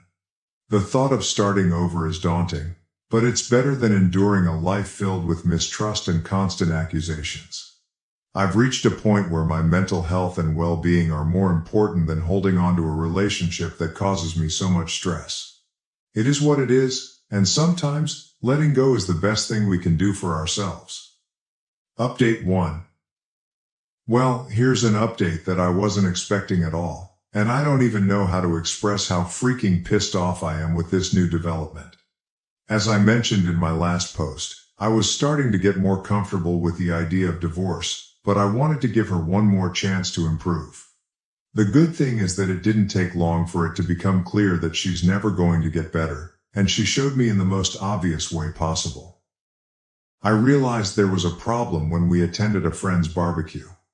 Claudia was being unusually touchy with someone there. We didn't know the person, but I asked the host, who is my good friend, and he told me that the guy was recently divorced and worked in the construction industry. I was concerned because my wife had never been so touchy with anyone but me, so it was obviously strange behavior. This was about 2 weeks after the last episode I described in my previous post. Anyway, I tried my best to keep an eye on her during the barbecue and avoided making a scene. When we got home, I spoke to her about it. She didn't seem apologetic and said, "Well, now you know how it feels then." That left me speechless because it was basically her admitting that she was rubbing up on that guy intentionally to make me jealous. It was so stupid to me since it wasn't even a sensible comparison. She gets jealous when other women speak to me. I've never thrown myself at them or gotten touchy. It was far from the same thing. She even added, "Are you just jealous because he's a handsome guy? Because he's more fit than you?" At that point, I walked out because I was starting to get to the point of anger where I wanted to hit something. She said nothing as I turned and left, and honestly, I knew for a fact that I was going to get in contact with a divorce lawyer. I didn't return to the house for 3 days. The funny thing is, even if I hadn't been sure enough, she solidified my decision the very next day. I got a call from my friend who hosted the barbecue. His name is Bill and he seemed pretty serious. He said we should meet, so I agreed. When I met him, he told me that his friend, the one Claudia was talking to, called him. According to him, the guy said that he had hooked up with Claudia the day before, which was the day after I left the house, and he wanted to know what Bill thought about her since she said she was single. I must have zoned out at that point because I honestly can't remember what was said after that. By hooked up, it seemed clear they had sex, and Claudia presented herself as single. The worst part is I might not have found out if the other guy hadn't talked to Bill about it. My head was spinning, and I didn't know what to think or how to proceed at that moment. Bill saw I wasn't paying attention, so he waited for me to come back. He said he told the guy that Claudia was married, and the guy seemed genuinely shocked. Apparently, she gave no indication that she was married, and he told Bill, "Forget I asked, and I'll forget about her immediately." Bill finished telling me all of this, and I went home right away to confront her. I didn't rehearse anything and was ready to let my pure anger guide me because, honestly, was there anything to rehearse that would best express how to handle someone who is cheating on you? When I walked back into the house, I wouldn't say she was in a good mood, but she was more chatty than usual after something like that. She still had an obvious attitude because the first thing she said was, "Didn't expect to see you back already," with a stupid grin on her face. She was clearly trying to rile me up, and it worked because the first thing I said was, "Shut up." I've never been so curt, and she seemed taken aback. I then said, "You slept with a guy from the barbecue. Don't even think of denying it. You cheated on me, Claudia." She stood there for a few seconds before sheepishly saying, "Now you know how it feels." It came out almost in a whisper, so I know she must have realized how stupid it sounded. I'm not proud of it, but I threw one of our ceramic kitchen ornaments at her feet. I was pissed off by that stupid comment because I've never even come close to cheating on her, so for her to see this as retribution was crazy. I can't remember what I said after this, but I remember a lot of cursing, screaming, and explaining. I told her she was crazy if she thought this made any sense. I told her she had never caught me even close to cheating, that she constantly overreacted to the slightest interactions I had with women, and that she was delusional to think I had ever shown signs of unfaithfulness. I pointed out that all the things that triggered her were always women's actions toward me, never mine toward them. Despite the many times she accused me of cheating, she never had definitive proof of a single one. It was all in her head, and I told her she needed help. I think that was the moment I expressed everything I'd ever wanted to scream at her. When I was done, she said nothing. She just stood there. I asked if she had anything to say, but she said nothing at all and just shook her head slightly. I told her to pack a few of her things and leave. Again, she stood there for a bit before walking to the bedroom. She came out about an hour later with her suitcase packed, and I haven't seen her since then. This time, I definitely don't need any help figuring out what to do next. I've already contacted a divorce lawyer, and I really want to make sure I hurt her in the split because I've put up with way too much over the years. I'm so exhausted and annoyed that this is what it had to come to. I'll update you all once the divorce is finalized and I know where I stand. Update 2. I am incredibly happy to share this update and feel like a massive weight has been lifted off my shoulders. Honestly, I feel fantastic. In a previous post, I described my extremely jealous wife who constantly accused me of cheating or being interested in other women. Her decision to intentionally make me jealous and then sleep with another man was the final straw. I quickly contacted a divorce lawyer, and it didn't take long for the papers to be prepared. I made sure she was served at her workplace. For context, she works at a publishing company, so I'm certain this created some office gossip. In fact, I know it did because she sent me an angry text that evening, accusing me of embarrassing her and being vindictive. Fast forward to the divorce proceedings, I realized I had messed up big time because I had no concrete evidence that she cheated on me. I didn't record my conversation with Bill or the confession from her affair partner. I tried to see if Bill could get the affair partner to admit it again, but that wasn't feasible. However, I managed to convince the court by explaining her jealousy, the couples therapy we attended, and recounting the entire story honestly. She attempted to spin the story in her favor from the start, but it was transparent. Thankfully, in the end, I received a very favorable outcome. I got to keep the house, which was fair since I lived there before she moved in. It was determined that there was no need for me to pay alimony, even though I earned more than her, because the difference wasn't significant enough and the judge didn't want to reward her behavior. Fortunately, we didn't have any children, which was a relief. I was glad to be free of any ties to her. I also think I got off easy because I agreed to let her take several pieces of furniture and appliances from the house. I did this mainly because I didn't want daily reminders of her around. So that's it. I'm finally free of her. While it's painful to realize that I spent so many years being falsely accused of cheating and then actually being cheated on, I'm relieved to be in a position where I know it won't happen again. Now, it's time to move on to the next chapter of my life.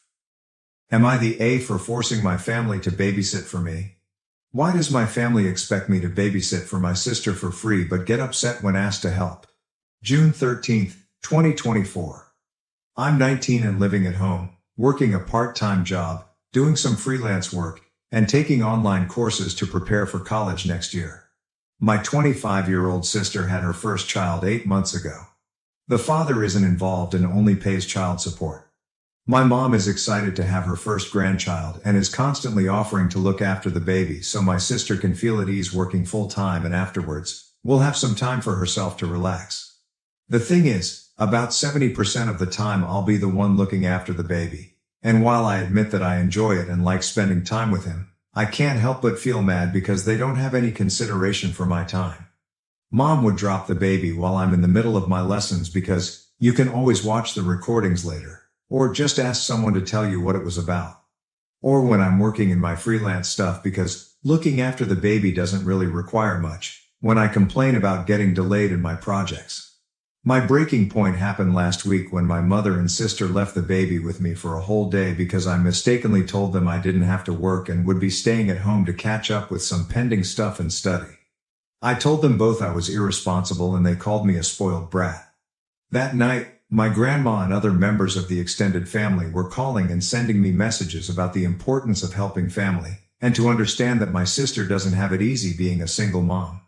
I got mad and sent a message to the family group chat saying that they were right, helping family is important and we all should be supportive of my sister.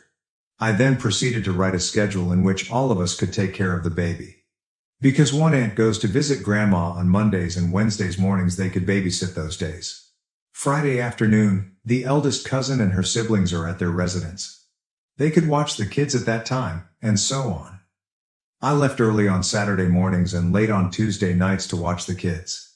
The arrangement made my mom and sister very happy. But not so much about the other family. And when someone pointed out that my sister didn't get the baby for a whole day, discussions about my sister being an irresponsible mother started, with my mother trying to defend her. Am I the A for causing this? How come they were expecting me to be my sister's unpaid nanny, but then they get offended when the same thing is being forced on them? I may be the asshole because I caused this and don't regret it one bit. Relevant comments. Commenter, not the A. You aren't a spoiled brat. Your sister is a spoiled brat. She chose to bring a child into this world thinking other people would parent him for her. The only person responsible for this baby is your sister. OP, I blame that on our mom. When my sister told us she was pregnant and that the father would be involved, our mother assured her if she kept the baby, then she would help her whenever she needed, as she's already retired and, like I said, was excited to have her first grandchild.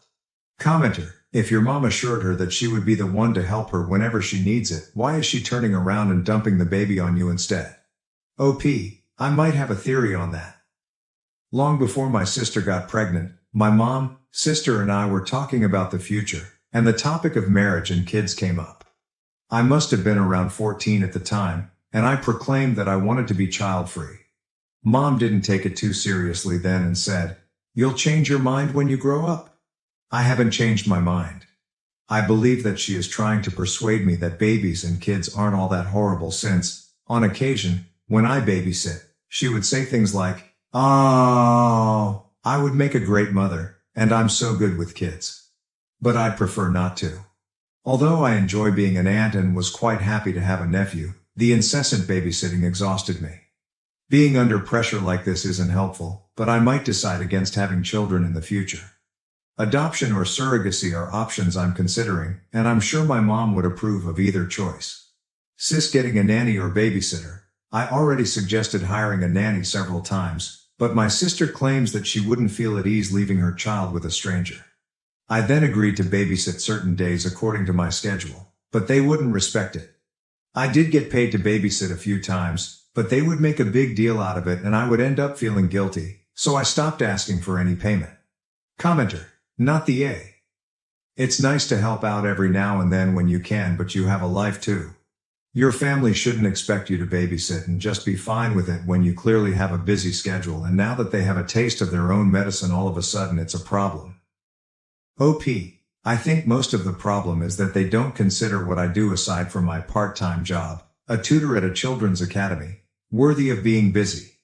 I work as a freelance editor of audio and video, but they just see me as being on my laptop just because, and I take Spanish courses 4 times a week, along with audio engineering stuff 3 times a week. Both require me to do homework and in the latter case, work on projects.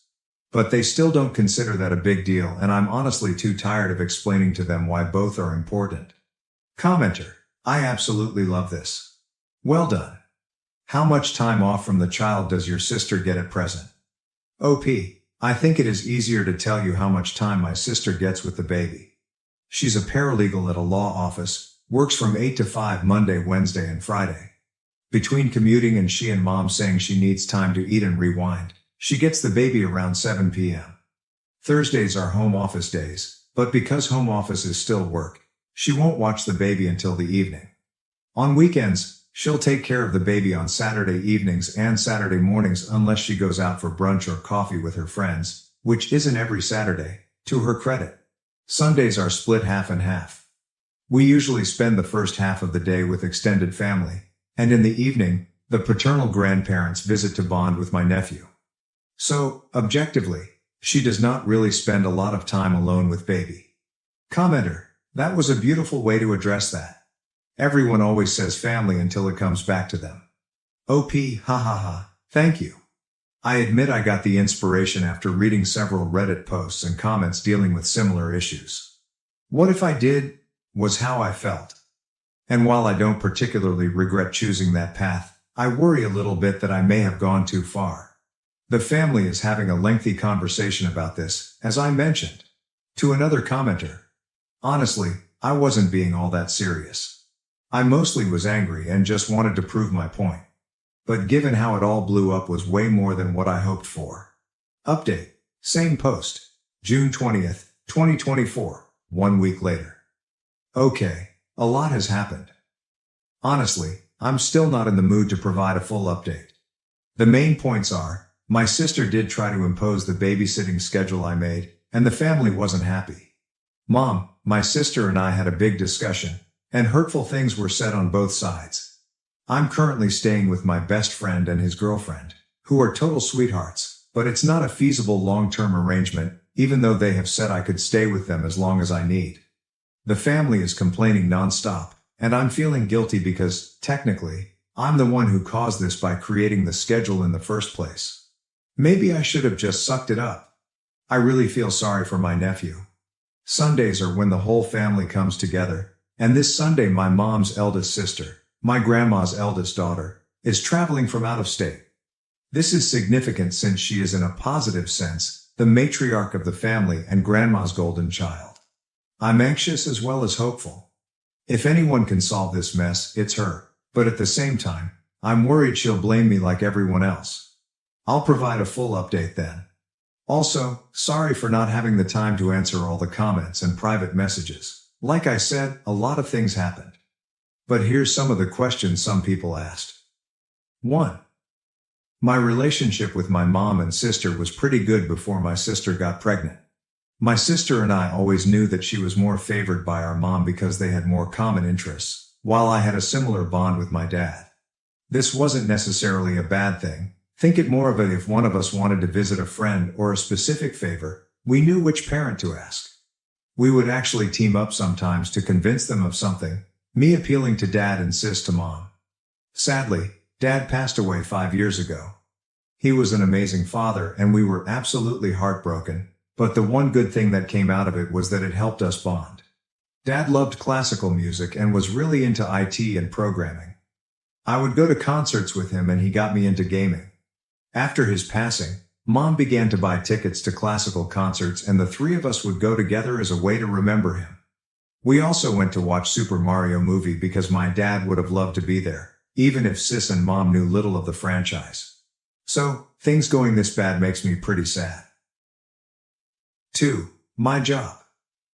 I work part-time at a kids' after-school academy, where we tutor them in subjects they find difficult and help them with their homework and test preparation. My freelance job involves video and audio editing for my best friend and his girlfriend. Both are streamers and content creators. They know about my Reddit post but asked me to leave out their personal details, so please don't ask for their accounts.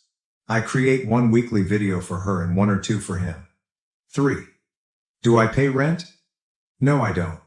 Dad had a hard time with his family, and while my sis and I didn't know the details and were no contact with them, we kind of imagined what went down.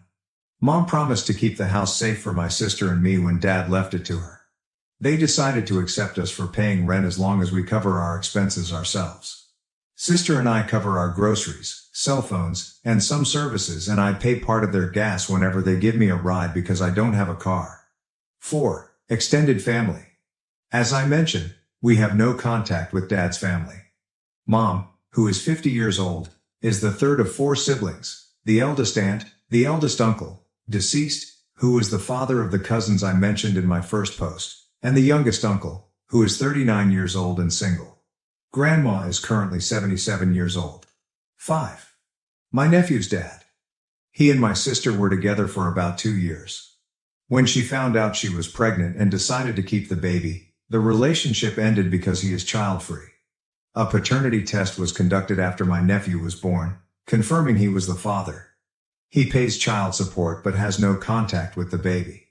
His parents, my nephew's paternal grandmother and grandfather, do keep in touch. From what I was told, they and the rest of their family didn't approve of his actions regarding my sister and nephew. So far, they don't know what's going on, and I didn't involve them in the initial babysitting schedule because I'm sure that would have caused another whole mess. Update post, June 26, 2024, 6 days later, 13 from original post. I'm not sure how to post an update. If you want to know the full story, it is my profile. There's an edit there with some more relevant information and questions you asked. A lot of things happened and I'm finally in the mood to write the update, so here it goes. My sister followed the babysitting schedule I set up, which involved our extended family, and they were not happy. 2 days after my post, she left my nephew with one of our aunts. The aunt had plans to meet some friends for brunch and had to take the baby with her. The baby was fussy and crying, so she had to come home early. Understandably, the aunt was upset.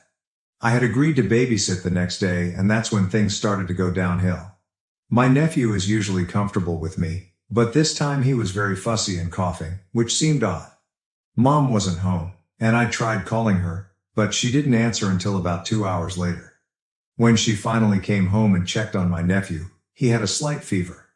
Of course, we called my sister, and she blamed our aunt for taking the baby out, questioning how she could have a life while being forced to babysit. She accused our aunt in the family chat, sparking a huge argument. Suddenly, my mom and sister remembered that I was the one who involved the whole family with the babysitting schedule and blamed me. That was my breaking point. I ended up yelling at my sister, calling her negligent and a part-time mother to my nephew. Not my proudest moment, and I immediately regretted it, not going to lie. My mother countered by saying that if my dad, who passed away 5 years ago, could hear me, he would have been very disappointed in me. That really hurt because I was very close to him. And he always put family above everything.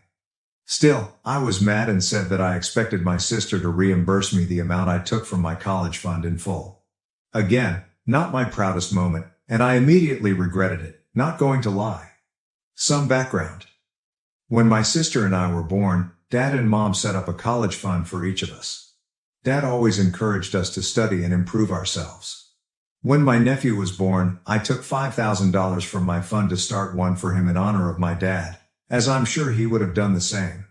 After that, I packed a bag and took an Uber to my best friend's apartment. I told him what happened, and he and his girlfriend invited me to stay with them as long as I needed. I blocked my mother, sister, and the rest of the family, spending the following days both avoiding them and worrying about my nephew. Last Friday, I received a call from an unknown number. It was one of my eldest aunt's daughters. She and her family live in another state, so they mostly followed the drama from afar.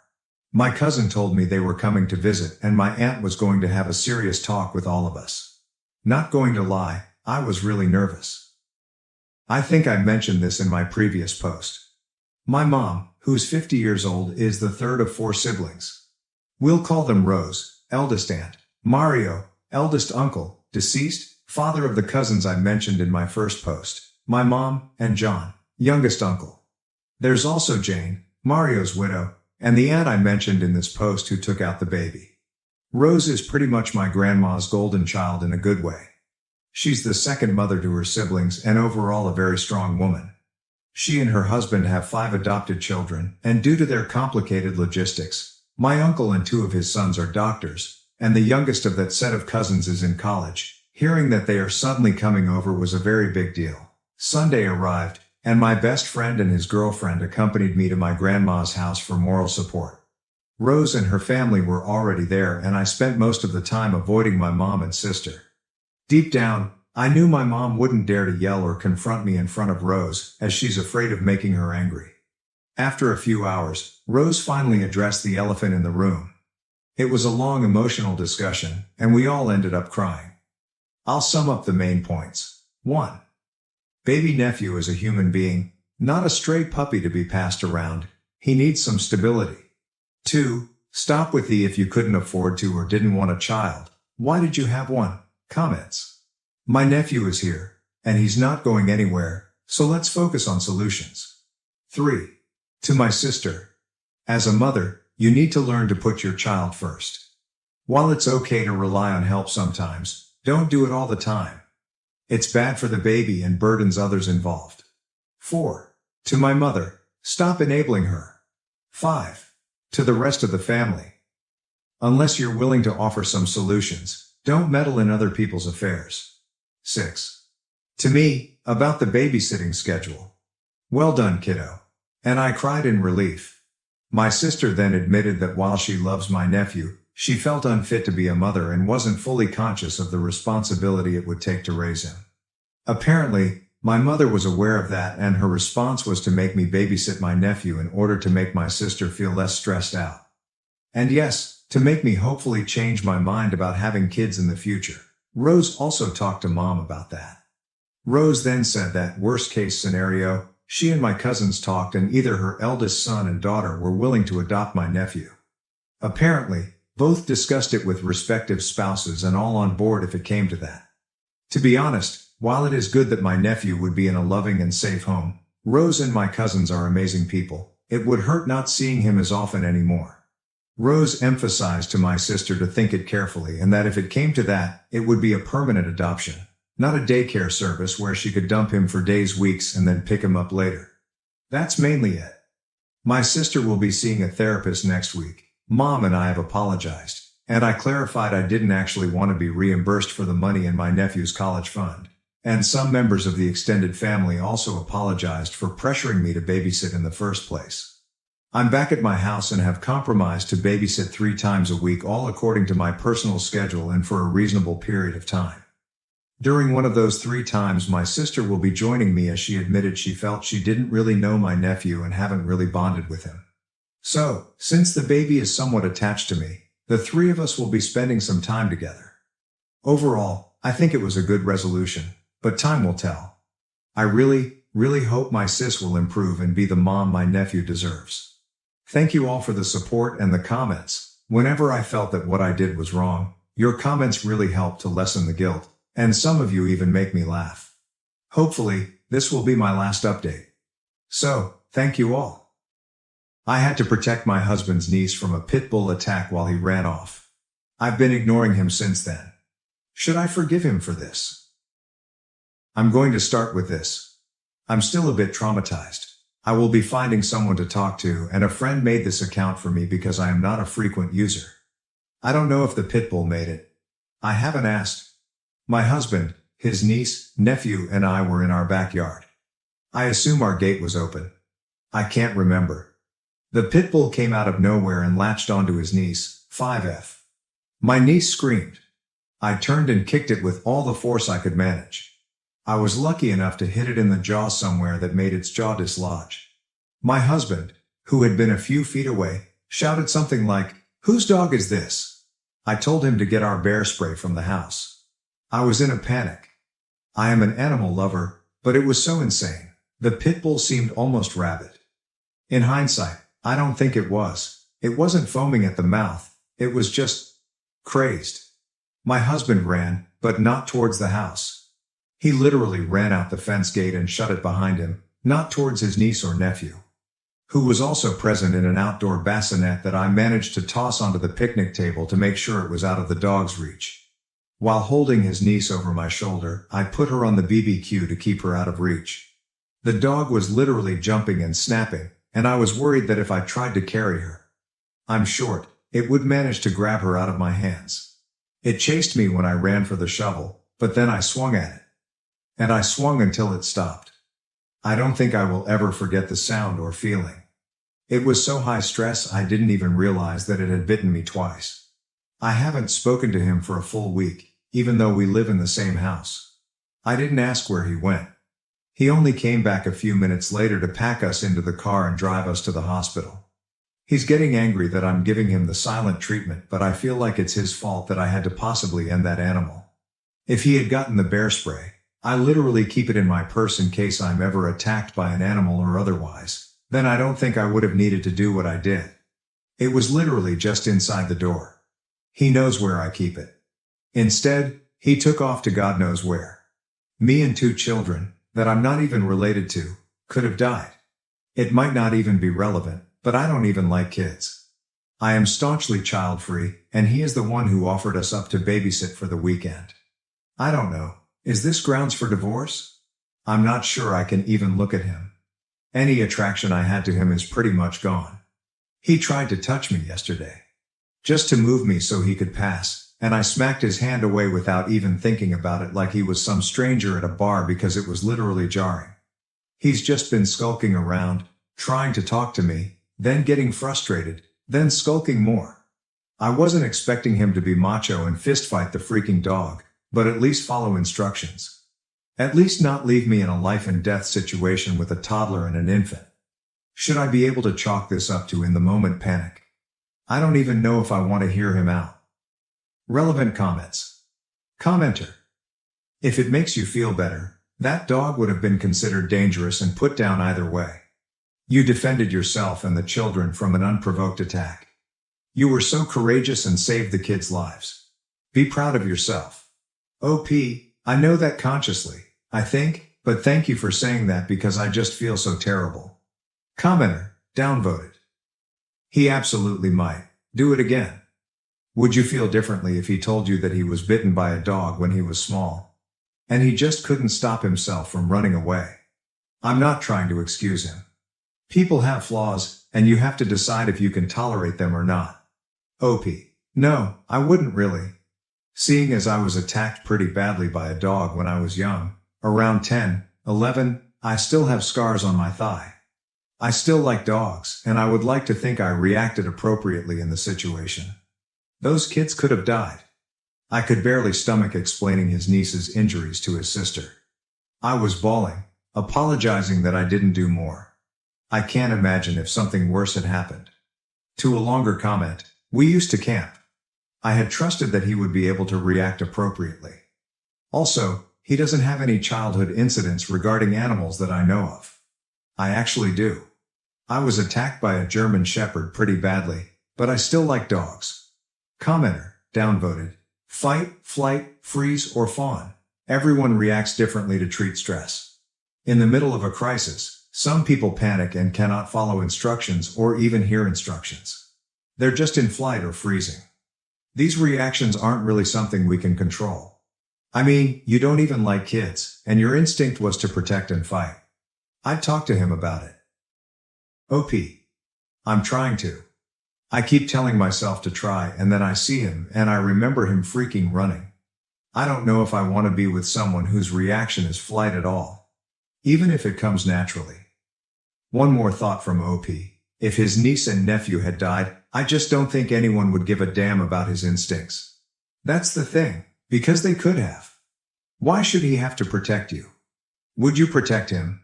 I expect us to protect each other, I guess is what I mean. I didn't expect him to take one for the team. I expected him to have my back. Update. My friend said that people update often, but I don't know how to attach it to the other post. I thought I'd update since a few things have happened. Sorry if this is needlessly long. I didn't expect this to get so many comments and kindnesses. I want to say I'm so sorry to everyone who has experienced anything similar because, my God, it has not been easy. For everyone worried about my mental health, I got an appointment through an app with my work yesterday because I decided I really needed it and labeled it high priority. However, it felt like just a preliminary meeting. She said she wanted to get me feeling a bit more comfortable because I was visibly tensing up whenever I started talking about it, and she even noticed it through the video chat. Last night, I also told my husband I needed space. I apologize that I don't have more of an update on our relationship than that. I wasn't as nice as I wanted to be. He argued and didn't want to leave. It's my house. But I told him I just didn't want to look at him, that I couldn't look at him. He cried, and I hate that I felt apathetic towards it. I haven't slept well, so I'm not sure if I'm just overtired and still so shaken. I was also emotionally exhausted after the appointment, so that might have added to it. I got a few questions about his sister and her husband, so I thought I'd answer. They aren't speaking with him. I don't know when it happened. I was definitely out of it at the hospital while I was getting the stitches and everything, but I do think after I was done blubbering and trying to explain how something so terrible happened to their little girl under our watch, they apparently asked him where he was. I still haven't talked to him about where he went, so I don't know. However, it clearly didn't satisfy them. His niece just got out of the hospital yesterday, so that really triggered everything and a lot happened. I had sent flowers, a bear, and this one toy she'd been asking about. I didn't go to the hospital though. I was scared seeing me would make her nervous. But his sister and her husband sent me flowers too, and it made me bawl again. I'm just a freaking mess, honestly. The father sent me a long message that I haven't been able to get through, but it's the sweetest thing anyone's ever sent me. He also sent me a $1,000 Visa card. I literally thought I was reading the amount wrong. They are good people, and I still feel terrible that I couldn't have done more for her. Everything's just replaying in my head. Anyway, I obviously haven't looked into filing yet, but I am not against the idea of it, and it really did help me feel better about wanting a divorce over this. I know fight or flight can't be helped, but now I think I realize that it's okay not to want to be with someone who would leave you behind. I think I can say I'm a fighter, and I want a fighter with me. Maybe he'd be better off with a runner instead too. Then he at least wouldn't be leaving someone behind. I don't know. It feels like I'm done. But I'm also just a mess, so right now I'm just glad I have space. Thank you to everyone for making me feel like I wasn't being ridiculous. I think it always feels like there should be multiple issues that tear a marriage apart, unless it's infidelity or something, and it's like I know he may not have meant to betray me, but he still did. Whatever his reasoning. Not sure when I'll be speaking to him, but I will try to update then. Relevant comments. Commenter. I'm so sorry you went through such a horrible experience. It sounds like the parents are thankful you protected their children at risk to your own safety. I know I'd never be able to repay you if they were my kids you protected. I'm glad you have gotten the therapy ball rolling. I wish you and your niece a speedy recovery. That little girl is always going to know how you saved her, and I'm sure you'll always be her aunt, regardless of whether you stay in your marriage or not. I'm so proud of you. OP. They're good people. His message was really soothing to read because I still feel guilty about how badly hurt she was from that initial bite. But she's home now, and I'm glad. I don't know how it works with children in therapy because she's so young, but I hope they get her some. Commenter, downvoted. I read the original post and I understand you. The man doesn't have a masculine bone in his body. Doubt he will ever be a protector. You are in a tough spot and hopefully things get better. OP, I don't need him to be a protector, just to have my back. Which I thought he did, but now I don't believe he would do that anymore. OP support system. I have a decent support system. Though my family isn't close by, they've been messaging and video chatting with me a lot. Hours-long group chats. I think my mom has been trying not to give too much of her opinion on my relationship though. She was more focused on making sure I knew how to clean my wound and finding counseling, etc. She's a former nurse. My boyfriend quit his job without telling me, and now he refuses to look for another job. I'm tired of paying for everything. My boyfriend, 33M, quit his job last year without telling me. I only found out 2 days before the rent was due. We split everything 50-50ths when I asked him for his part of the rent. When I asked, he simply told me he quit because he was tired of working at that place. Since then, I've been paying for everything, including rent, food, gas, bills, and anything he needs. I had to work 2 jobs while going to school for a while. It was hard. But I finally finished school a couple months ago and I found my dream job. I make enough to live comfortably, even take care of my BF and still have money for saving. However, I still want him to get a job to support himself because I think as an adult, he needs a job. But I feel like he relies on me too much and he thinks since my job pays well, he doesn't have any reason to work. He always says things like, "You make good money now, so maybe you could buy me my dream car." Or, "You should open a business for me to run." It bothers me a lot. I don't mind supporting my partner financially if there's a legit reason that prevents him from working, but it's not the case. He spends most of his time playing games, meeting up with friends, or just at home watching movies. I still have to do all the chores and take care of our dogs. His family thinks that he's been working to take care of me so that I can finish school, which is not true. Now they think I was able to finish school and got a good job all because of him. I don't even want to explain to them. I just want him to get a job and have a future. When I tried to talk to him, he told me I'm not supportive, and now that I have a good job, I look down on him. What should I do? Is it even worth it to try to talk some sense into him? I don't want to start dating at this age, but I feel like I can't keep doing this. Edit. Many people have asked why him. Why did I stay for years? What did I see in him? So I just want to answer it here. We started off pretty normal. We split everything 50-50ths, and I had no problem with that. But throughout the years, he started showing his true self. I was in school and school was the most important thing to me at that point, so I invested all my time and energy into it. I was in a PhD program, so I had stipend, around 30K/YR, which was enough for myself but not for 2 people. After he quit his job, I was very stressed out, but I had to focus on school and tried to do everything I could to survive. I didn't have time to really think about my personal life, and I also didn't want to go through any changes in life, so I just let it be. In addition, he guilt trips me a lot, so I feel bad for him. But now that I have a stable job, I have time to really think about my future. I don't see myself being with him long term. I don't think it would be as easy as, "Hey, let's break up," because I know he wouldn't let it go that easy. But I'll start planning to get out, maybe ask some friends for support. His name is not on the lease, so I'll stay where I am and he'll have to move. Relevant comments. Comment 1. You work 2 jobs while in school to support someone who happily sits on their ass not contributing. Not even cleaning or caring for the pets. Why? Why have you accepted this? And the worst part is he lets his family think that he's supporting you. So he actually has enough sense to know that what he's doing is frowned up. You don't want to start dating at this age. You mean 31? So you'd rather be 31 taking care of a stay-at-home boyfriend who contributes literally nothing. How is that a better outlook at 31? OP's reply, I think it's because I was too busy figuring my life out and trying to do everything I could to survive.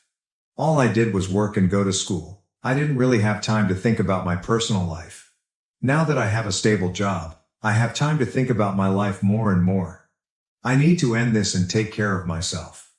TBH, I'm not even sure how to date anymore, but I guess I'll try and hopefully able to find someone. I will have a talk with him this afternoon to tell him it's time to end things and he needs to move out.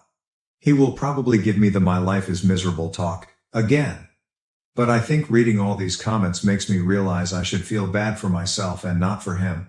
I'm sure once he moves back to live with his family, they will reach out to me to tell me how good he has been treating me, and how he helped me through school. They've done this before when I told them things weren't working for us.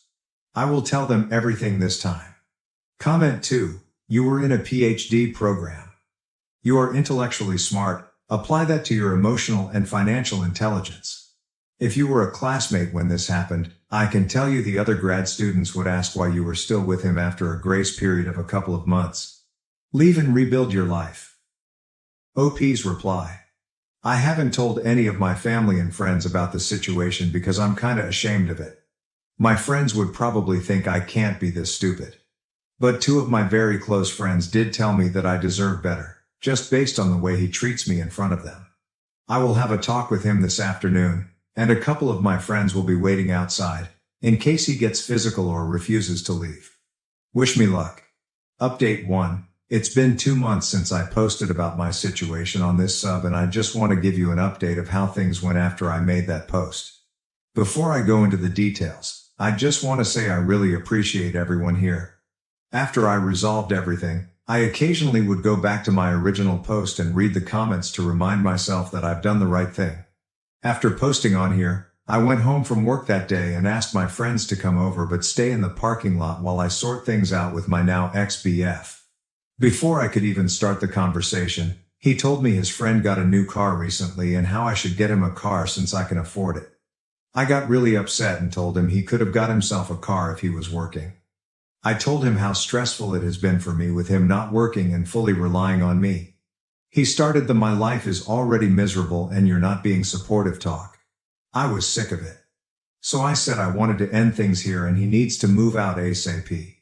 As expected, he got upset and threw a tantrum. He was yelling, throwing stuff around, and when he realized I was being dead serious, he started threatening to hit and kill my dogs. I jumped in between him and the dogs to stop him from harming them. Then he pushed me and grabbed me by my neck.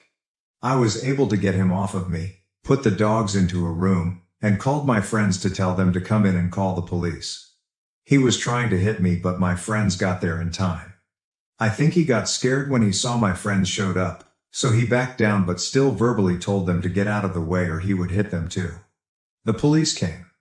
They took him away and told me he wouldn't be able to come into the apartment anymore. He had to move but would need to be escorted by the police if he wanted to grab his stuff later. It was a horrible experience, but it showed me that I've done the right thing. I thought that was the end of everything.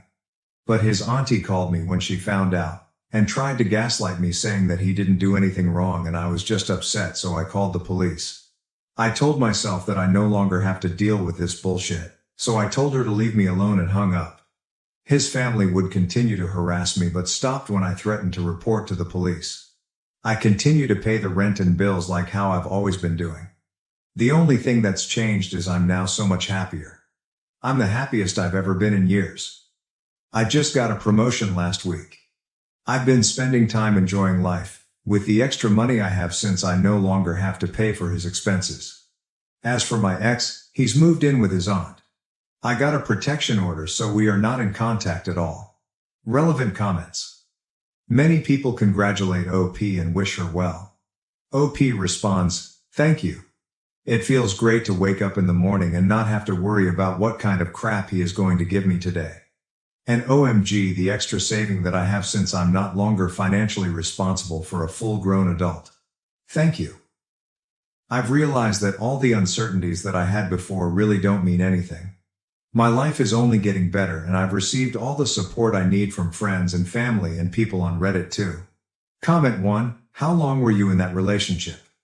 OP's reply.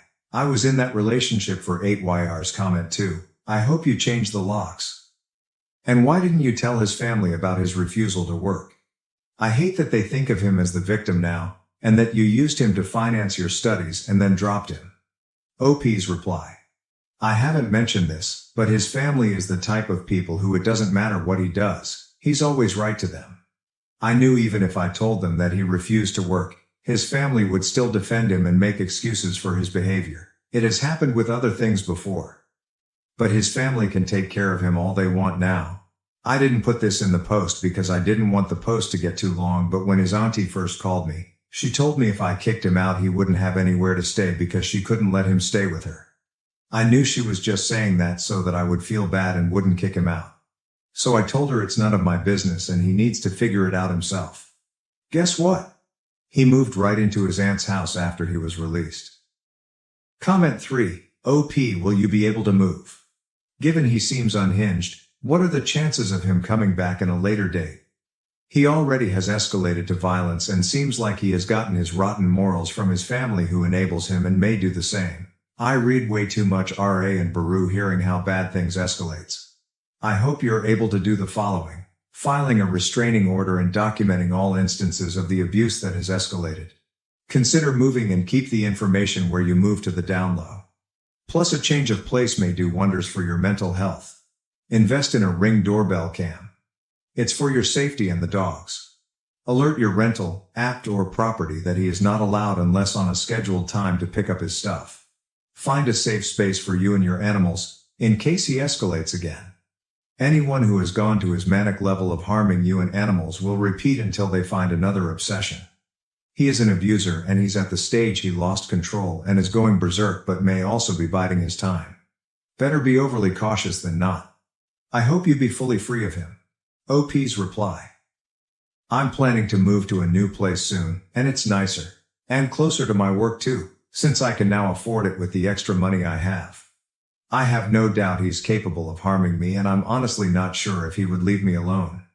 I'm considering filing a restraining order against his family also, because even though they've stopped coming to my place to try to gaslight and guilt trip me, they still try to call me sometimes, with different numbers since I blocked their numbers already. I just ordered a Ring camera and I'm also going to move to a new place soon.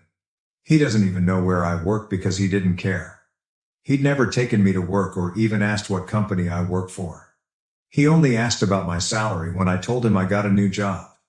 I was sad that he didn't care, but now I'm glad that he doesn't know much about me besides where I live. Comment 4. I hope you read this and seriously consider it. We are attracted to what is normal to us, not necessarily what is good for us. You need to spend some time with a therapist unpacking what in your past taught you to accept being used. Women, especially, are often taught to be people pleasers, even to the point of their own detriment. I hope you spend some time rewiring yourself to only accept respectful, loving treatment. My heart breaks that you went through this. I sincerely wish you well. OP's reply. I'm spending a lot of time taking care of myself. I have had a couple therapy sessions in the past couple weeks. The whole incident was traumatizing to me. I'm a lot happier but still need lots of time to heal. Update. It's been a year since I called the police on my ex-BF after he hurt me and threatened to hurt my dogs. I hope the same thing doesn't happen to anyone, but if you're currently in a similar relationship, I hope this post will help you realize good things will come after you stand up for yourself. After my ex was taken by the police, I dealt with some harassment from his family, but they eventually left me alone. I moved closer to my job in basically a different city that's 30 minutes away from my old apartment. I took some time to heal and went on vacation by myself. It was great. I finally look forward to coming home and spending time with my dogs. One of them passed away from cancer a couple months ago. About 6 months after the incident, I met someone. He's a great person, and for the first time in a long time, someone treats me with love and respect. I'm very happy at the moment. I've learned to set boundaries and expectations early on to avoid being in the same situation again. Now to my ex's case. Yesterday, I got a call from the prosecutor's office. To be honest, I totally forgot about the case and I thought there's nothing else to follow up on. But they called to inform me that they'll be pressing charges and asked if I would be okay to testify. I said yes. It'll be hard for me to go to court and talk about the incident if he's right there. Because even though I've completely moved on with my life, I can still feel the fear when I heard about the case. I'm somewhat still traumatized by the whole thing, but I think he needs to be responsible for his actions, especially after his auntie tried to defend his actions by blaming me. It really sucks that I have to go through all of that to end a toxic and abusive relationship, but I got out somewhat safely and I can't imagine what my life would be if I stayed. It was a hard time, but it's worth it. Things are definitely better and I'm surrounded by people who truly love me and appreciate me. Simple and little things in life truly make me happy. Like how my BF got me bubble tea and prepared dinner for me when I had a hard day at work last week. I can't believe just more than a year ago, I thought a day without an argument was already a good day. Relevant comments. Commenters were overwhelmingly proud and supportive of OOP in leaving and encouraged her to testify against her ex. Here are a sampling of those comments. Comment 1. Good for you leaving that toxic situation. The exact thing happened to me last year as well. I was in a relationship with a toxic ex and I finally stood up for myself and ended the relationship. We had to love together until we figured out the living situation since unfortunately both our names were on the lease. The way I got out was by calling the police after he swung a sound bar at me. I'm still traumatized about it to this day. I'm in therapy for the things he did and said to me. He pleaded guilty, which I'm so glad that this nightmarish chapter can finally be over. OP's reply. I'm glad you were able to get out before things got worse. It's a very traumatizing experience, but therapy does help. I hope you have a good support system and are around people who care about you and understand your experience. Comment 2. You may want to reach out to the victim advocate and see if the prosecutor's office, or anyone else affiliated with the court, has an emotional support dog that you can have with you when you testify. I was pleasantly surprised that a small county near me had that for a person I work with when she had to testify against a family member. It helped her feel more calm and protected going into testifying. My stepdaughter wants her real dad to give her away, even though he breaks her heart by skipping town and breaking promises he makes to her. My stepdaughter will be getting married on August 3rd. The wedding planning has consumed most of her and her mother's life. I say her mother because we aren't married, though we've lived together for 10 years, for the past 6 months. My stepdaughter graduated last December from university. I paid for her to go to college, though it was a state school, it still ran $40,000. She does not have a job and has been living with us for the duration of her college career and since her graduation. I also bought her a car to get back and forth from school when she finished high school. From time to time her deadbeat father would pop into her life and she would fawn all over him. Although he has not contributed a cent to her education or paid any child support, though that is my girlfriend's fault as CS was not part of the settlement, she still loves him and wants him in her life. He stays long enough to break her heart by skipping town and breaking some promise that he made her. The wedding venue holds 250 people max. I gave them a list of 20 people that I wanted invited, since I was paying for everything. They told me that was no problem, and they'd take care of it. So I let these people know they'd be getting an invite, and they should save the date. Saturday, I saw one of my friends on this list at the golf course and asked if he was coming. He told me that he wasn't invited. He told me that he got an announcement, but not an invitation. He had it in his back seat, along with probably 6 months of mail, and showed it to me. Sure enough, it was just an announcement, and my name was nowhere on it. It had her dad's name and her mom's name and not mine. This led to a pretty big fight with my girlfriend, as I found out that none of my list of 20 made the cut for the final guest list because 250 people is very tight. I was pissed, but not a hell of a lot I could do because the important people in my life had already been offended. My girlfriend said, if some people didn't RSVP yes, I might be able to get a couple people in. But that is an ultimate slap in the face in my opinion. So I was boiling on Saturday. Yesterday we had a Sunday dinner with the future in-laws family and us and a surprise guest, the real dad. At this little dinner my stepdaughter announced that her real dad was going to be able to make it to her wedding and that now he'd be able to give her away. This was greeted with a chorus of, "Oh, how great and how wonderfuls." I don't think I have ever felt so angry and so disrespected. I was shaking. I took a few seconds to gather my composure because I honestly wasn't sure if I would cry or start throwing punches or both. Once I was sure I'd be able to speak, I got up from my chair and said I'd like to make a toast. I can't remember exactly what I said, but the gist of it was this. I'd like to make a toast. The sound of spoons against glasses rings in my ears. It has been my great pleasure to be a part of this family for the past 10 years. Ah, how sweet. At this point in my life I feel I owe a debt of gratitude to the bride and groom, because they have opened my eyes to something very important. Confident smiles exchanged. They have shown me that my position in this family is not what I once thought it was.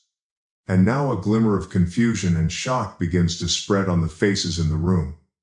Though I once thought of myself as the patriarch or godfather of the family, commanding great respect and sought out help in times of need, it seems instead that I hold the position of an ATM, good for a stream of money, but not much else.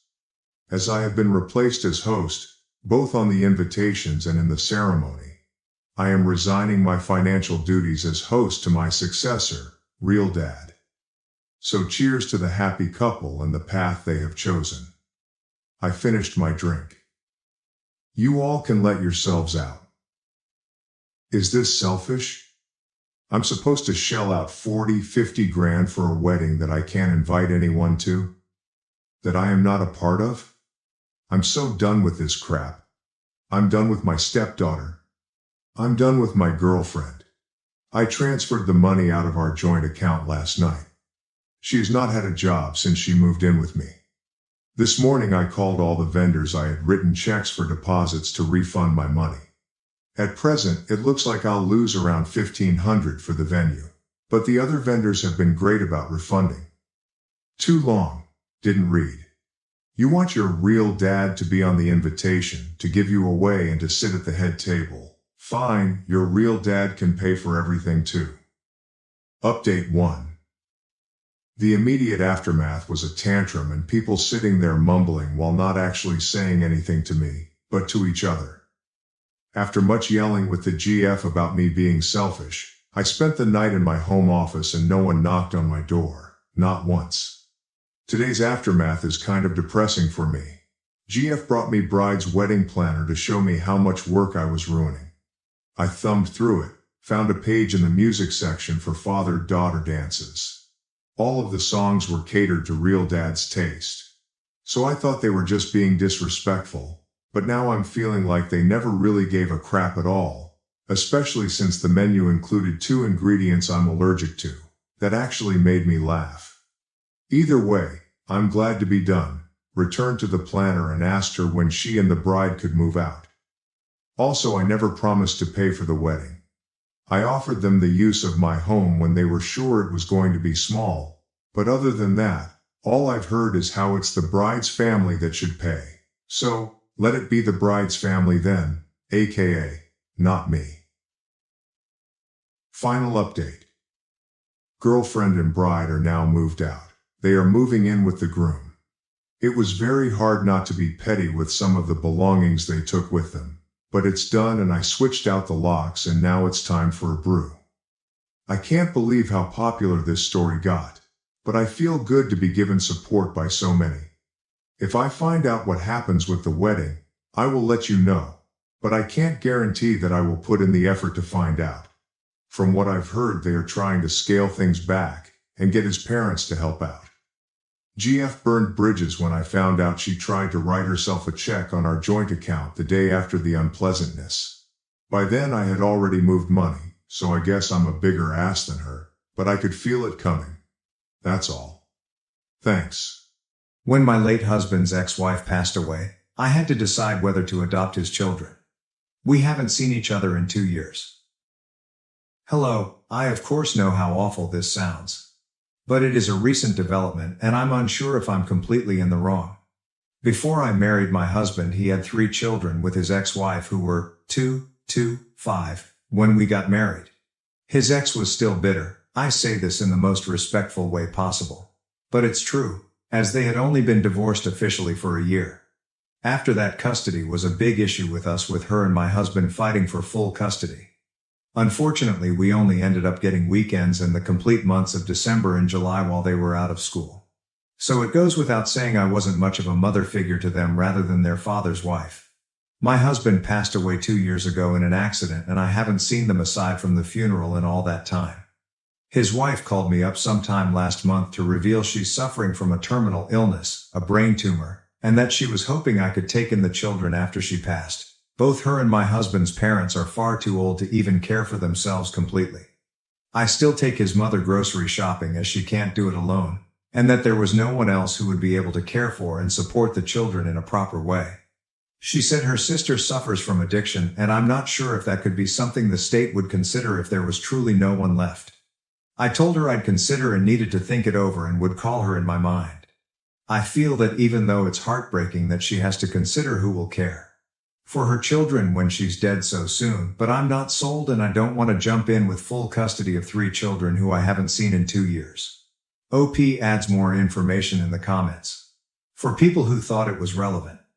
We were married for 5 years and together for 6. The kids are now 10, 14. No, we never got around to having kids of our own and I still don't have any. Their mother never remarried. I do passively for myself but could reasonably support the 3 of them provided we all make sacrifices and their mother or the state helps supplement the income either with her life insurance or some type of aid. The biggest issue I have with myself being THE is the commitment. These are little people who my husband loved dearly but at the same time I barely know. I've always thought I was a decent person but my extreme hesitation make me think otherwise. Update. I want to thank everyone for their condolences for my husband and the life he lost. I wasn't sure if it was my right to update this as I'm sure I made a decision most people would think me awful for. But at this point it's more of a releasing of feelings off my chest. As you know, my husband's ex is ill and I still feel for her greatly with much sympathy and will pray for her and her children. But it's been a very long time since I was in any way a parent to them. Even as a stepmother, most of their care went to my husband. I just don't feel I could properly care for them and myself in my life. I told her this. And I feel awful that I made her react the way she did. Crying and coughing. There was so much guilt I felt it was awful. But I think I have always known my decision. That I wasn't going to take in the children. I just didn't want to acknowledge it because it made me feel awful. I wish I could tell you where she decided they're going, but after our meeting where I told her my decision, it's been radio silence. As much as I would like to say they're going to people who are perfect and they'll be fine. I don't know. And their mother doesn't owe me an explanation. But I do wish them and her the best, and in the best case scenario I pray for her health. My husband admitted to cheating with his best friend. I'm not mad, and I don't know why. What should I do? I, 35, have been married to my husband for a bit under 10 years now. We have no children. Yesterday night, after dinner, my husband, Jay, broke down and admitted he's been sleeping with his childhood best friend, Pete, for quite a while now, longer than I want to say. It was the first time I have seen him cry in more than 2 years over something serious. Jay is the kind that cries over dogs dying in shows but is stony silent at tragedy. However, I'm not mad. I'm not even sure I care. I do love my husband more than anything in the world and I don't want to leave him. I can't move on, I can't stay like this and I don't want to. But Jay has said he won't stop seeing Pete, no matter what I choose. He's sorry for doing this to me and he has said he loves me, and I'm his wife and heart, but Pete means the same to him. Basically he can't choose. He loves us both. It falls to me to choose and I don't know what to do. Honestly, the bit that hurts the most is the fact that Pete is a good friend of mine, but he couldn't face me himself and instead let Jay break down in front of me. Sorry this turned into a rant. Any advice would help. If anyone's gone through something similar. TLDR, husband cheated with a friend, wants me to choose between staying with him and him continuing to see as a fair partner and divorce. I can't choose without advice.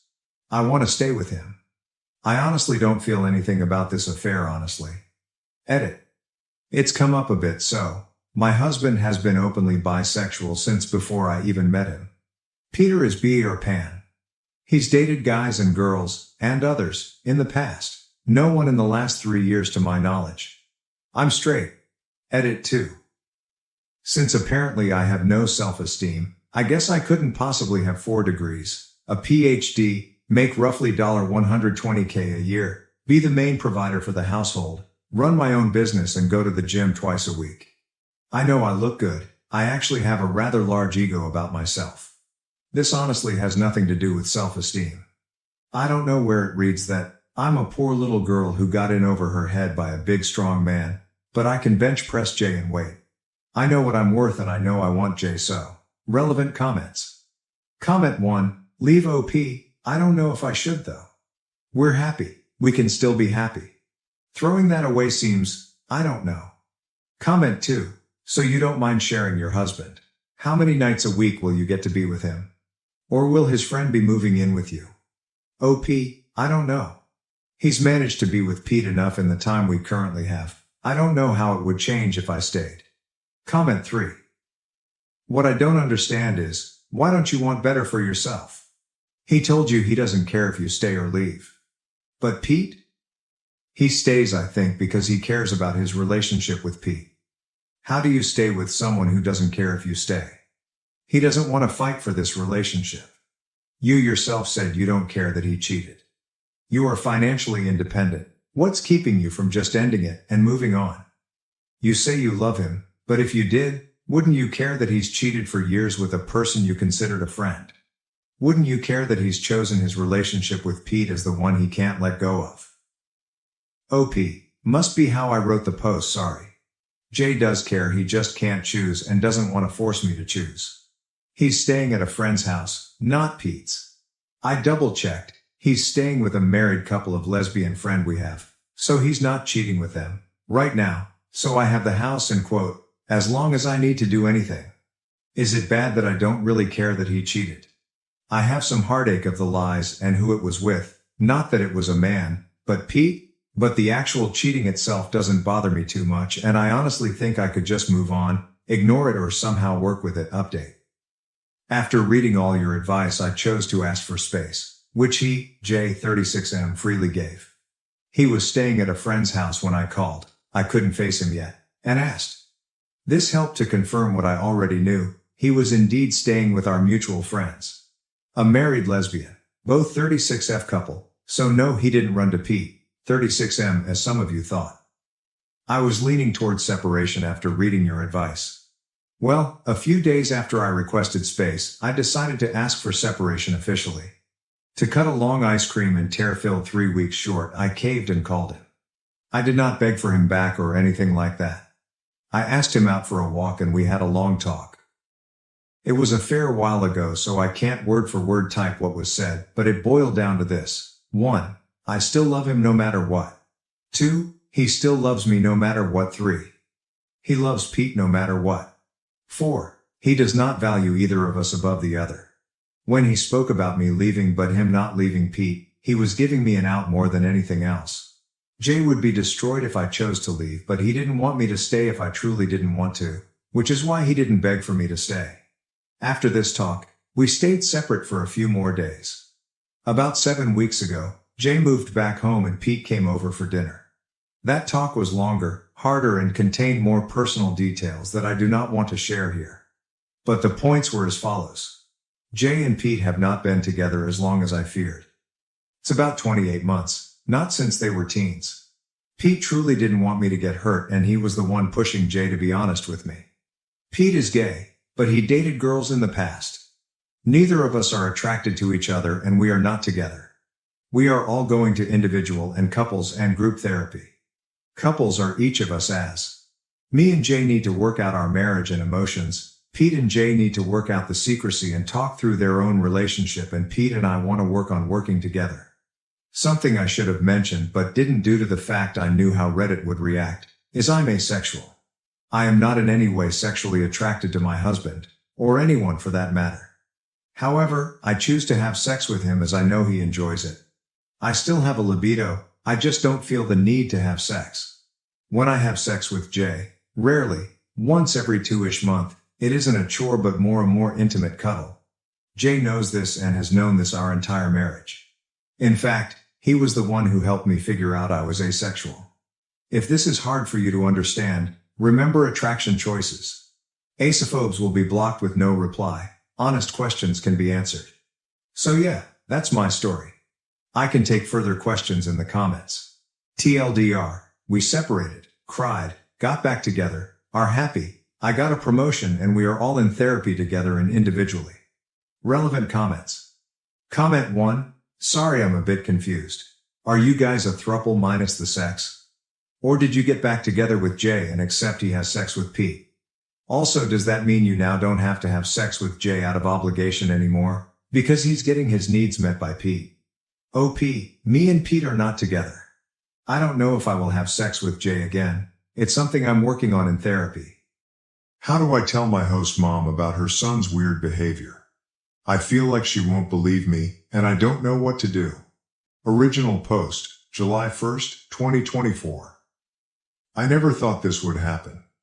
I cannot sleep tonight because of how helpless I feel in this situation. I am an au pair. I started at 19, went to Australia, and took care of 2 little girls, and I loved it. After a year, I came back home and went to college. But I decided that I wanted to travel again because I'm interested in teaching English abroad one day. I met a really great family on an accredited website that I used last time for my au pair match. I met a German family. They really liked me and I really liked them and the area. I have always wanted to go to Germany, so after about 3 months of talking and making sure there was no other family I wanted to go with more, we went through with it. Now I am in Germany, and I have been here for 2 months. They have 3 children, all boys, including a 1-year-old who is the cutest thing on earth, a 14-year-old who is friendly and sweet, and a 17-year-old who I do not really provide much care for. He kept to himself a lot and did not talk much with me, which I did not mind because I'm mainly there for the 2 younger ones.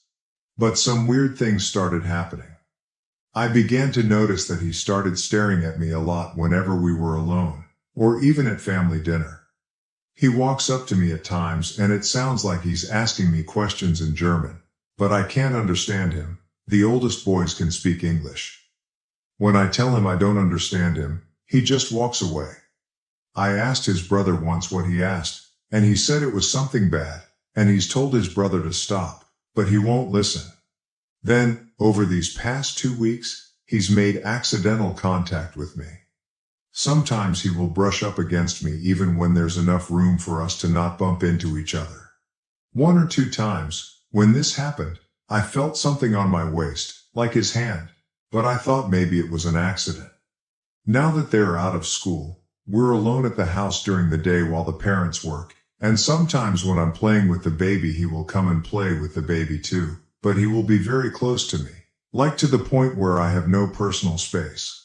I have had to tell him a few times to give me space, and his younger brother has even said the same thing.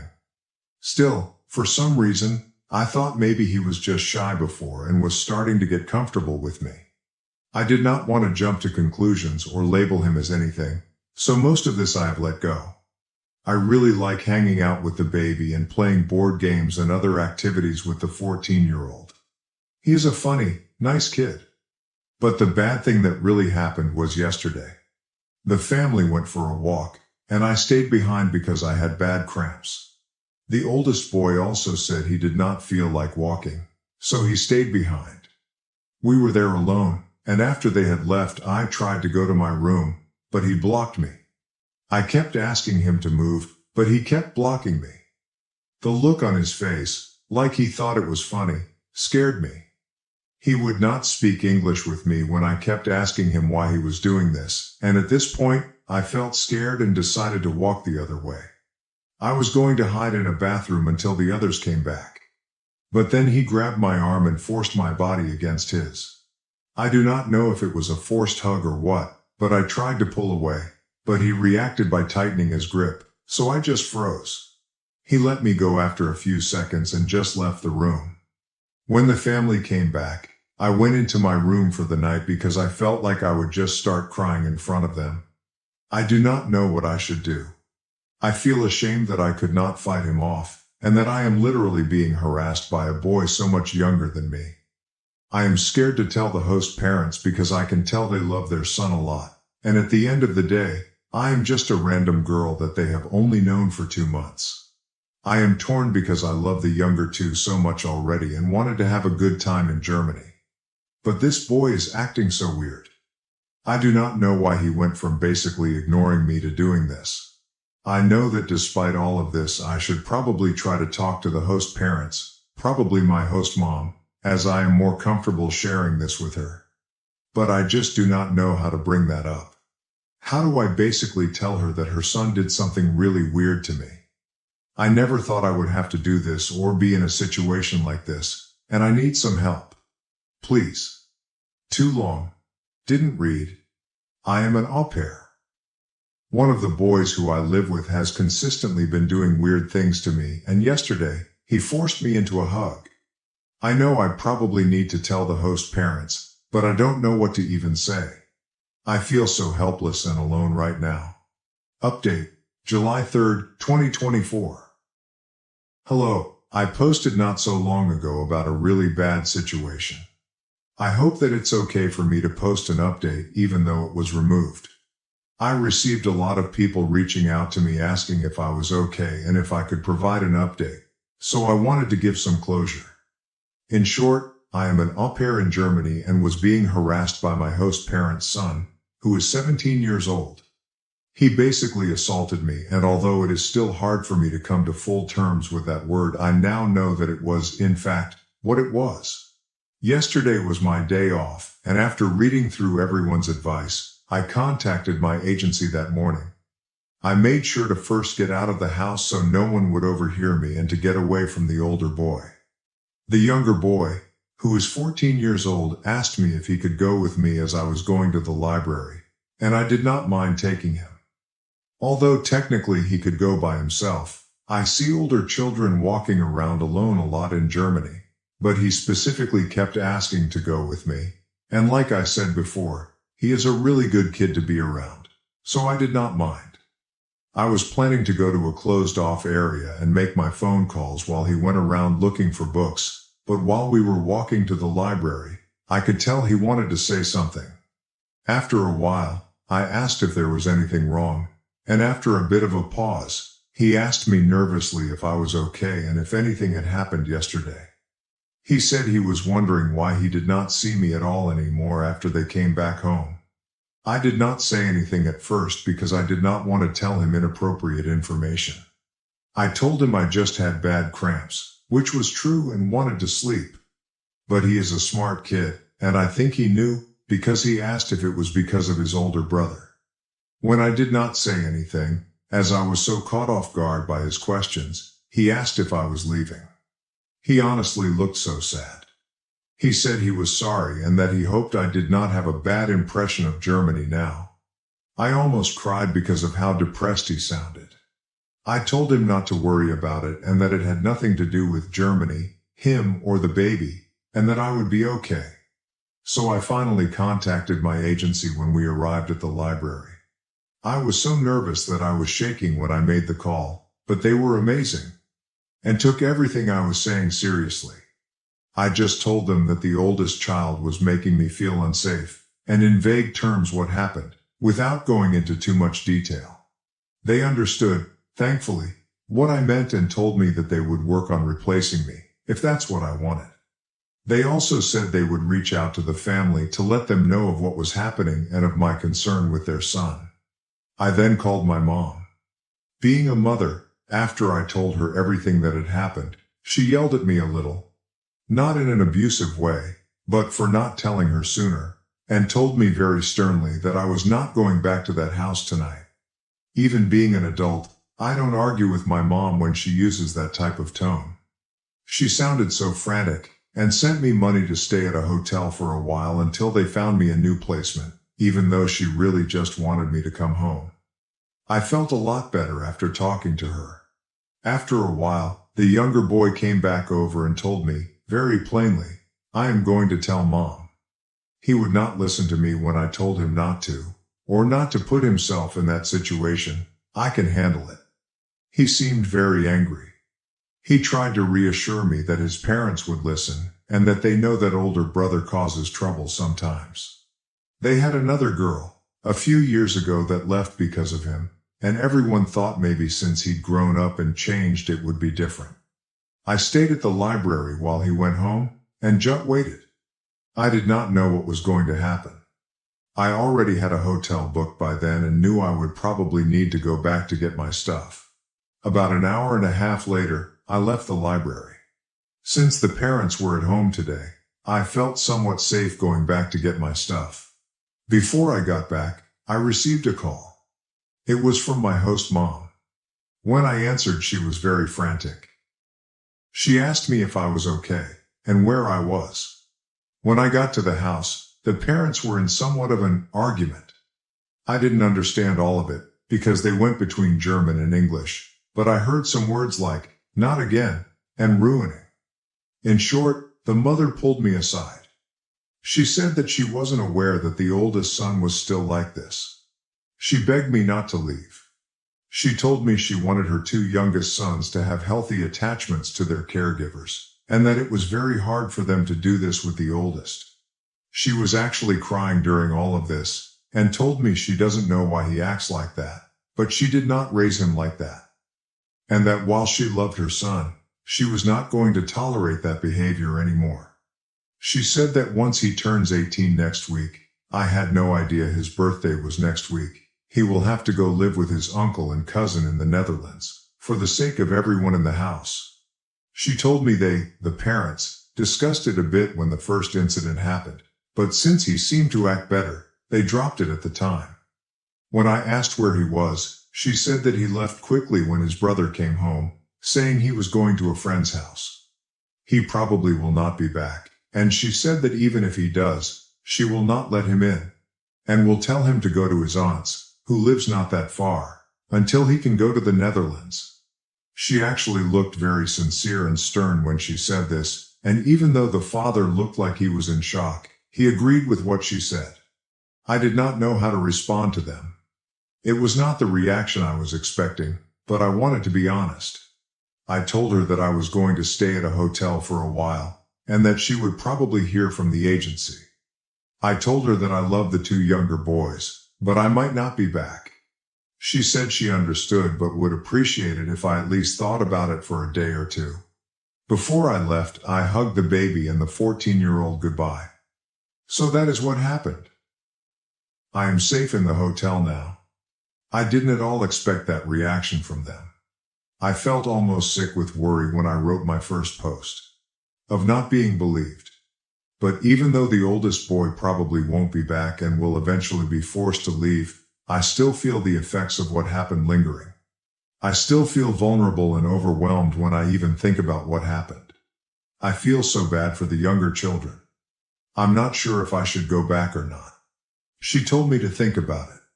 I will give it some time and see what my agency says first about other placements. I just wanted to thank everyone for helping me through something really difficult. But I am safe now in this hotel and am not going to rush back into any situation without thinking over my options and asking for my mom's opinion. Thank you once again. Too long, didn't read. I contacted my agency and mom. Both listened and took me seriously. I am now safe in a hotel and am waiting for my agency to get back with me on possible placements. My mom is helping support me financially and emotionally while I wait. The host parents find out about what happened. The 14-YO told them and reacted in a way I did not expect. They are begging me to stay, saying that the oldest boy will be sent to live with relatives for his behavior once he turns 18. I am not sure if I will go back, although I miss the younger two. I am going to wait until my agency gets back with me first before taking next steps. Thank you to everyone who reached out and helped me. Added comments. Commenter, as a German, this post infuriates me. First of all, therapy is free here. It sounds like the parents did absolutely nothing when this happened for the first time. They just hoped and thought their son got better. Secondly, the fact that they just want to get rid of their son by pushing him onto someone else instead of wanting him to face actual consequences, like going to the police with OP, is also infuriating. German police aren't perfect, but my own experiences with them have been genuinely good, and I want to encourage OP to go to the police. Lastly, the parents are trying to make OP stay in a house where she was assaulted. That alone is so utterly tone deaf that it's hard to believe. Sorry, Netherlands. OP. Yeah, I've officially made up my mind that I'm not going back there. It hurts because I do love the younger children so much. I hope they will be okay. The kids I watch become a part of me in a way. I still keep in contact with the family from Australia, and the younger ones here really seemed comfortable around me. The mom even said they usually aren't as open at first with new people like they were with me. I might still keep the host mom's contact info just to see if I can check up on them every now and then, purely for that purpose. Now that I'm really reflecting on it, it was a little strange that she still wanted me to stay after what happened. I thought maybe, for my mental health, she would encourage me to leave. But I think she is desperate for an au pair since they work a lot. It's amazing that therapy is free. I will suggest to the host mom that maybe the 14-year-old might need someone to talk to. I made sure to tell him that I was not abandoning him, and he seemed to understand. He is very level-headed for his age. I know he will continue to grow into an even more amazing young adult as he gets older. He told me he wouldn't forget me, and he would tell his baby brother about me a lot, so he will always remember too. It's also good to hear about the police. I always worry about being a foreign girl and not being taken seriously in another country. I am going to reach out to the Weiser Ring, like another poster suggested, and see if they can help me in that aspect. I feel bad for the people that might encounter him in the Netherlands, but I heard they don't play around there. So I hope he gets some sense into him soon. But there are vulnerable girls and women everywhere, so it does leave me with a sad feeling. OP makes another update in the comments.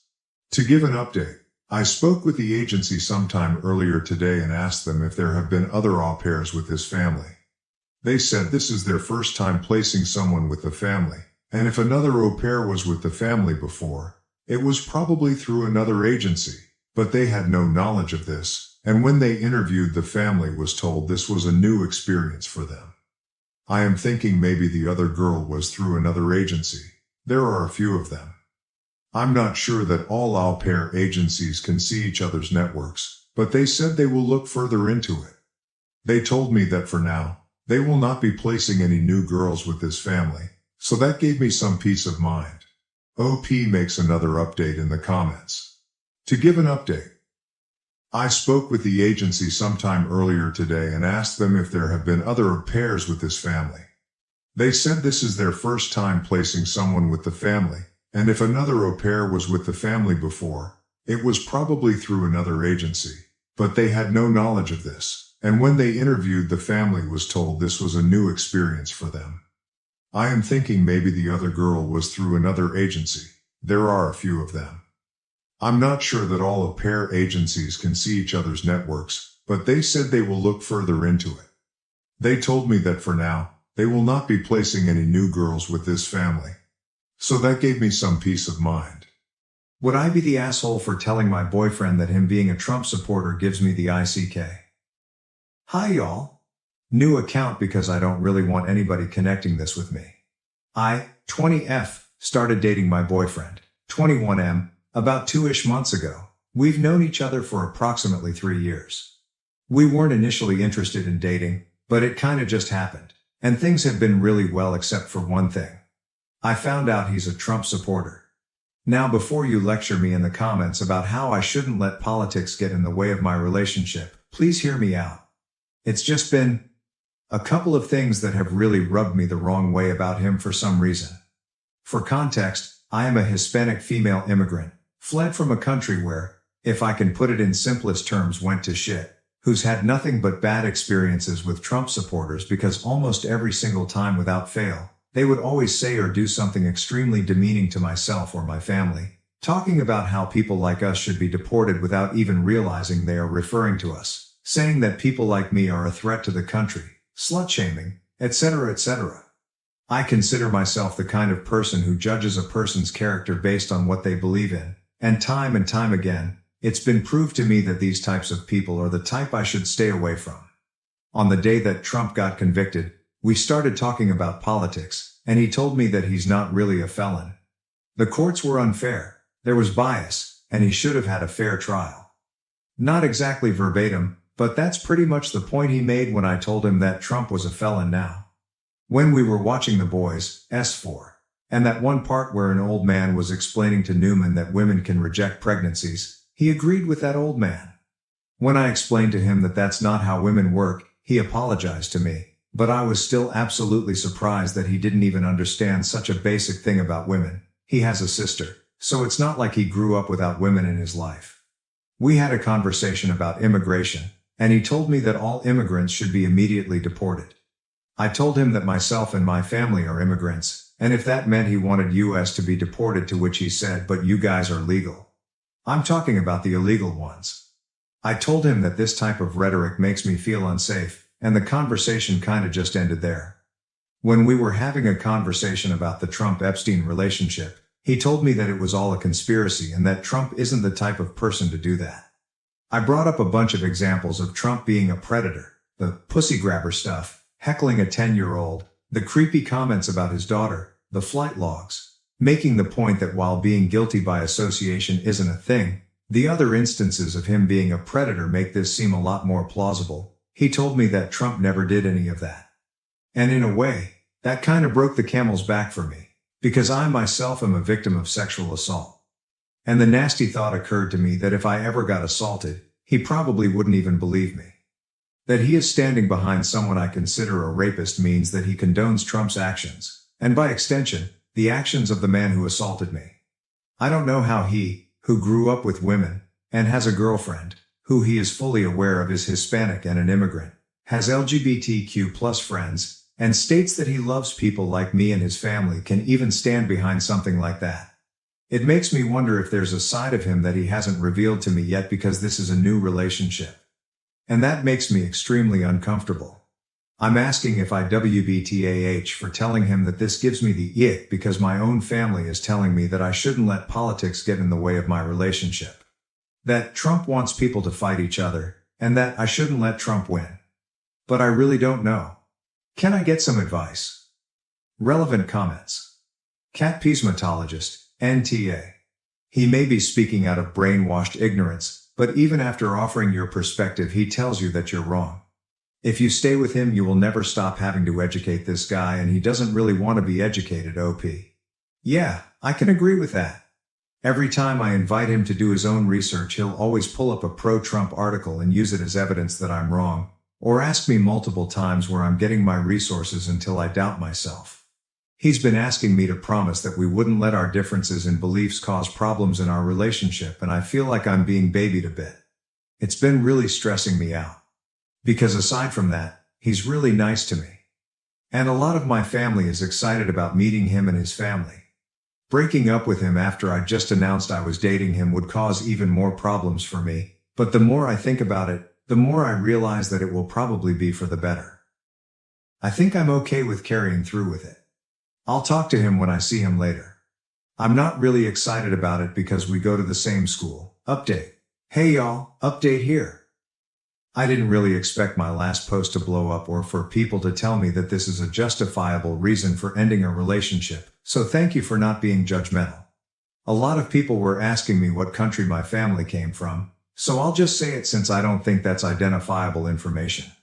It's Venezuela. If you don't know what's happening there, then I envy you. Also shout out to those PPL who thought this was AI generated. I find it kinda sad that this has pretty much become the state of Reddit now. Like if you think something's AI, just don't engage with it. That's what people who post AI want from you. Don't let them win. Now on to the update. I spent the last couple of days with my dad who was visiting me, and deleting social media and muting a bunch of politics-related stuff because I've come to realize that regularly listening to people talk about how people like me ruin the country and how we don't belong here isn't really good for my mental health. And neither is dating someone who openly admits to supporting that group. So I talked to, now ex-BF. I went to his room instead of inviting him to mine because I knew that if I let him in my room he would just refuse to leave until he convinced me, and I wanted to keep the power of removing myself from the situation at any time. We live in a college dorm.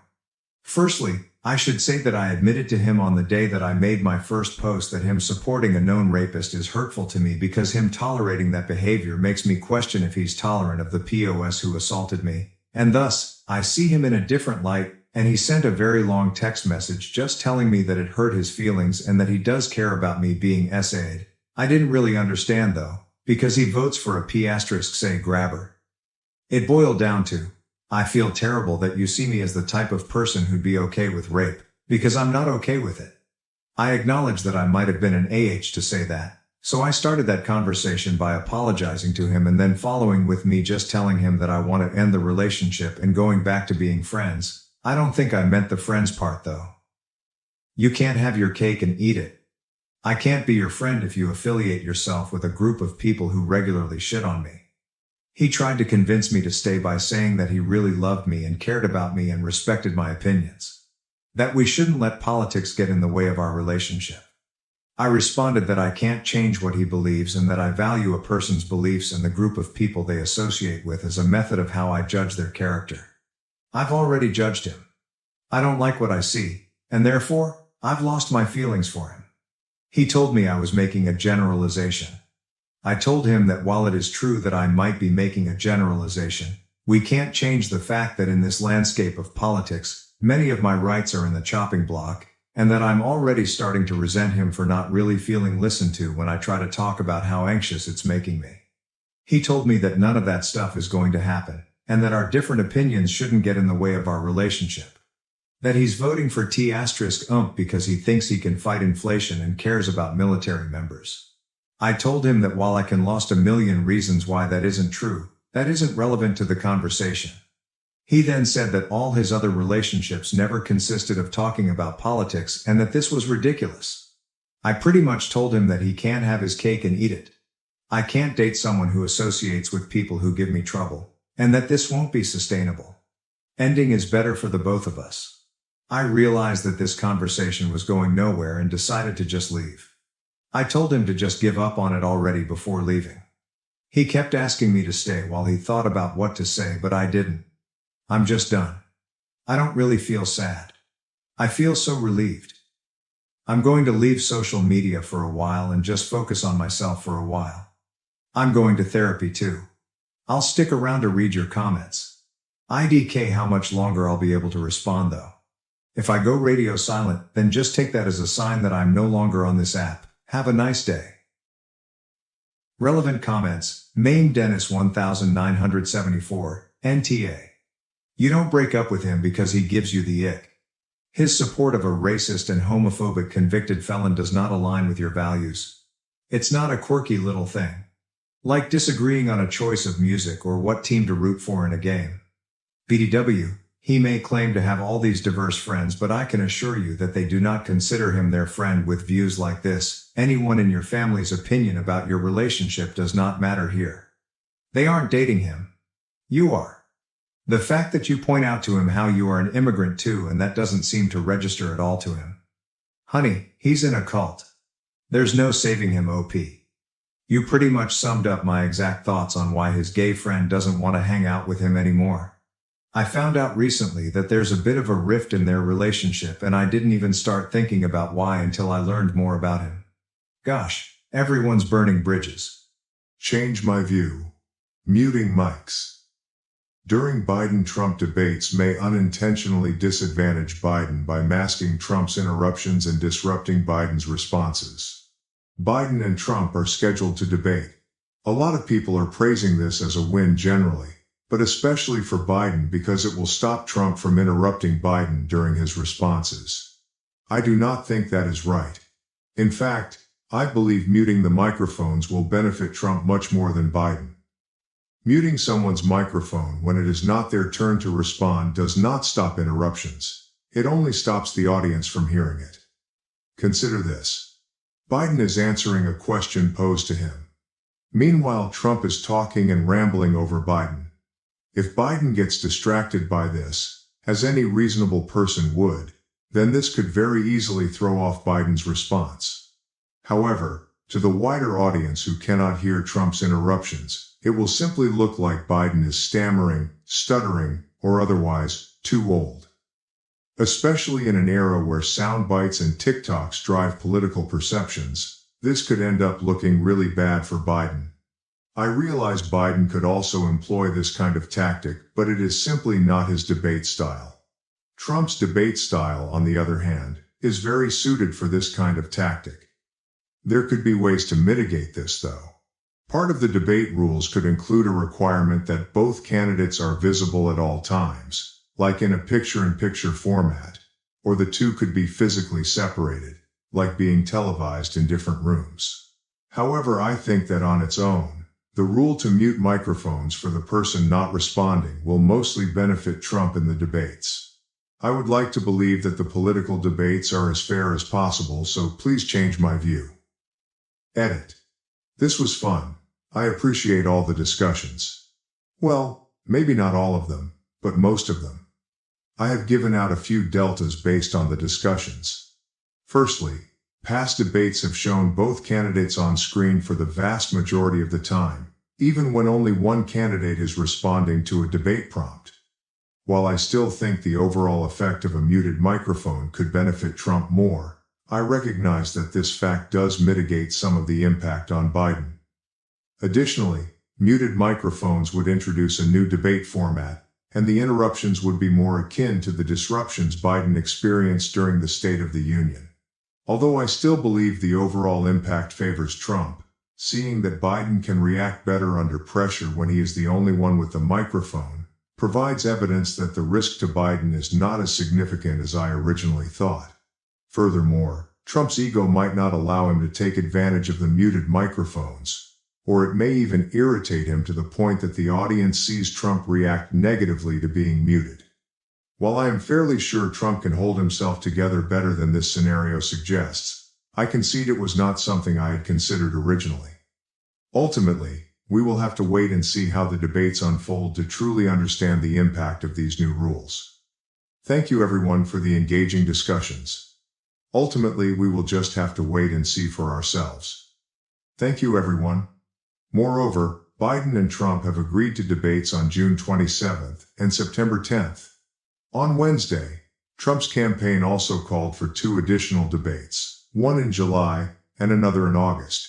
The former president later posted on Truth Social that he would accept a Fox News debate on October 2nd.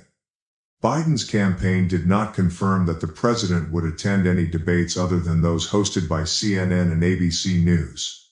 First, why are you so sure that Trump rambling off on the side is going to throw off Biden? You treat it like it is a guarantee when nothing suggests Biden even has a tendency to be thrown off by side comments. Your entire premise is based on something that has never happened, and there is no evidence that it would happen. So no, I do not think this style of debate actually benefits Trump. Additionally, this strikes me as something easily anticipated and prepared for.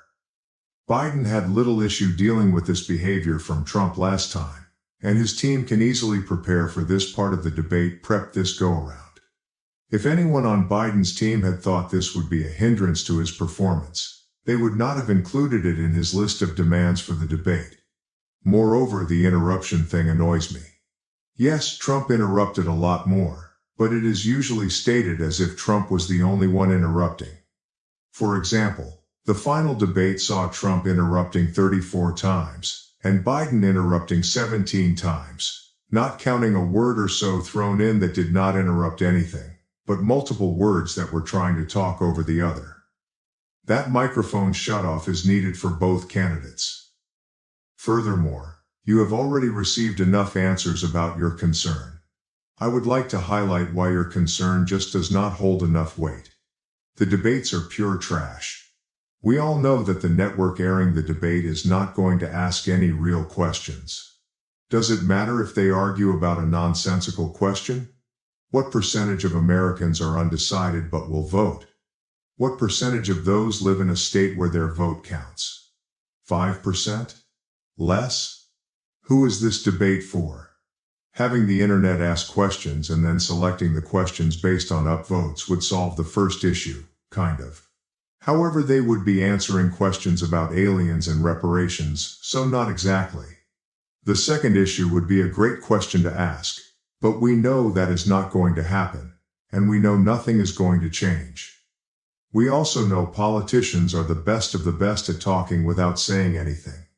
We might as well have a debate with Joel Osteen and Ken Copeland. At least those two do not have dementia. In closing, this exercise is pointless. I am still going to watch though. I have to admit, all this press Trump has been getting for losing his marbles is fascinating. I am pretty sure it is just the Democrats' way of deflecting Biden's faculties, but it is worth a couple of hours to see if they are digressing similarly, or if it is a one-horse race. In addition, politics in the modern age is rarely about changing anyone's mind about the issues. Instead, it is about motivating them to come out and vote, or making rebuttals to reasons the other side uses to try to discourage votes. Basically, turnout is everything. Debates will of course only motivate the kind of people that watch debates, but that is non-trivial, and even a percent is huge. Responding to this, I hear what you are saying, and on principle, I would agree. However, I think we have enough evidence to prove they do not care about people coming out to vote. Somehow Reddit has forgotten exactly how the Bernie ordeal went. People on here seem to be convinced he did not have a chance to win.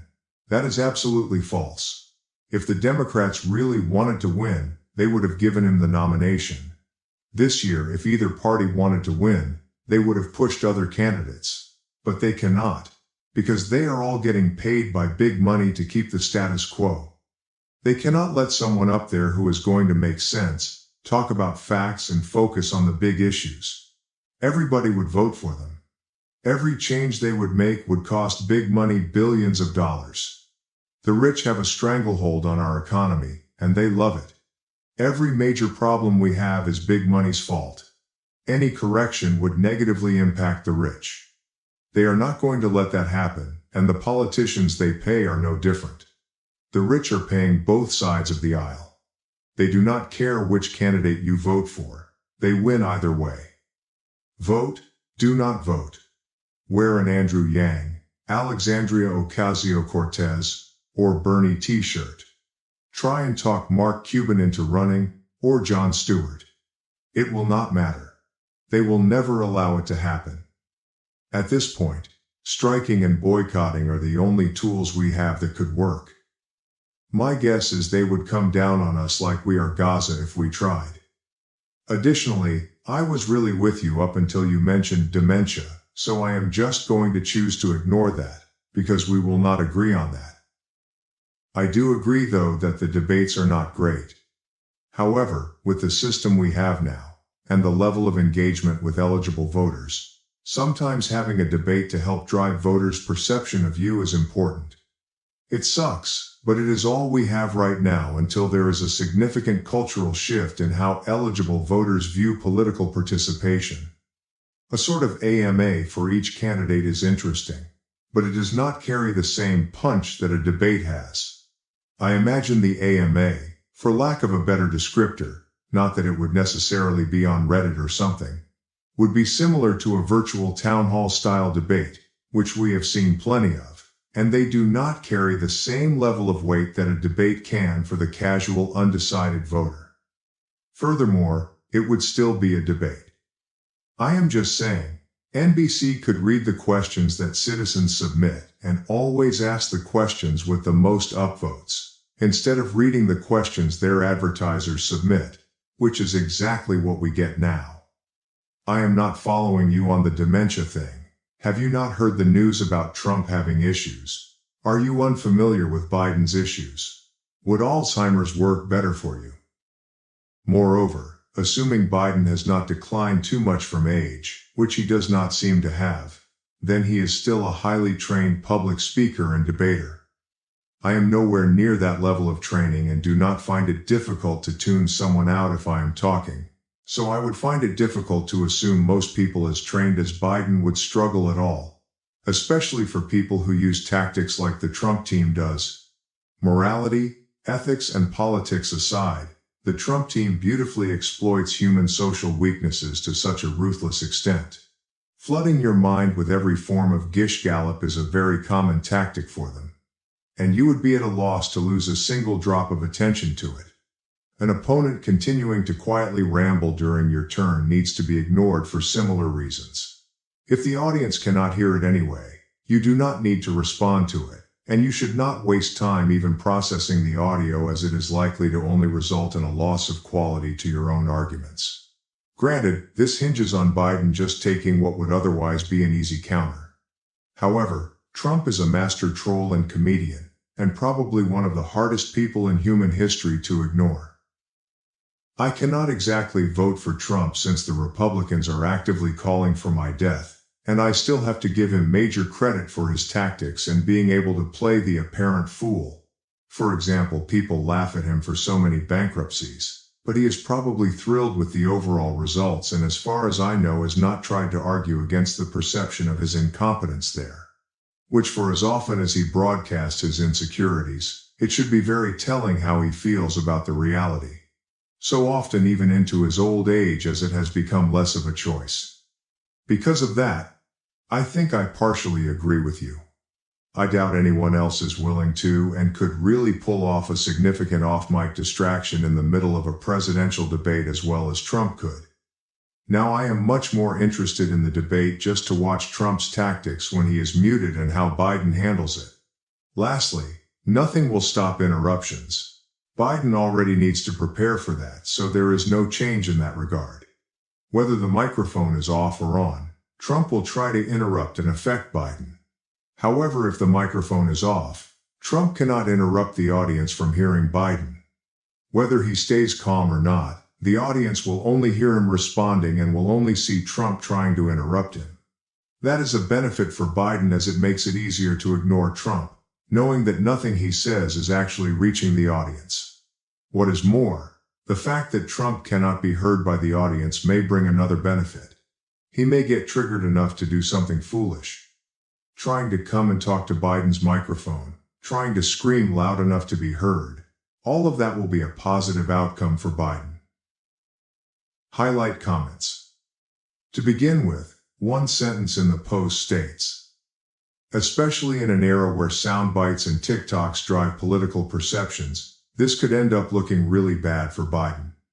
To this, one comment responds, I do not know. The "will you shut up man" is a classic. The original poster agrees, but they argue that addressing interruptions could potentially look weird to the audience. Additionally, addressing the interruption would take time away from Biden's response, and the fact that Biden would still have to address the interruption means he has to prepare for that, which takes away time to prepare for other issues. When asked, why would he need to address it? The original poster responds with a good question. They clarify that addressing the interruption could take any number of forms, such as actually responding to what Trump says, or even just taking a moment to pause to regather thoughts because the interruption threw off his train of thought. They assume that all interruptions get addressed in some way, meaning that when an interruption is created, the person being interrupted is no longer able to simply carry on with their response as if nothing happened. There is always a little bit of a distraction that manifests physically, such as a pause or even a facial reaction. A reply to this comment adds, there were a few things that came out of that one. Stand back and stand by too. Another reply states, no one who was not already completely pro-Biden was impressed by that. Moreover, part of Trump's way of debating includes getting a gotcha moment in those types of debates, and it will be harder for him to get those moments. A reply to this comment suggests, he is going to complain his free speech is being violated once they turn his microphone back on. Another reply adds, if he wants to spend his microphone time complaining, that is less time for him to actually address the questions asked. A third reply states, you have to stop conceiving of such people as capable of being rescued by outside forces.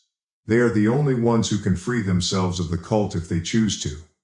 The only thing the rest of us can do is stop pretending cultists are serious people with a coherent political outlook and focus on moving less entrenched voters one step further towards sanity and caring about governing on policy concerns instead of just vice signaling buzzwords. The original poster responds, that is a reasonable take. But still, I am not so confident that this rebalances the equation, and that the negative impact on Biden is still greater than the negative impact on Trump. You might be able to convince me if we dive into this further.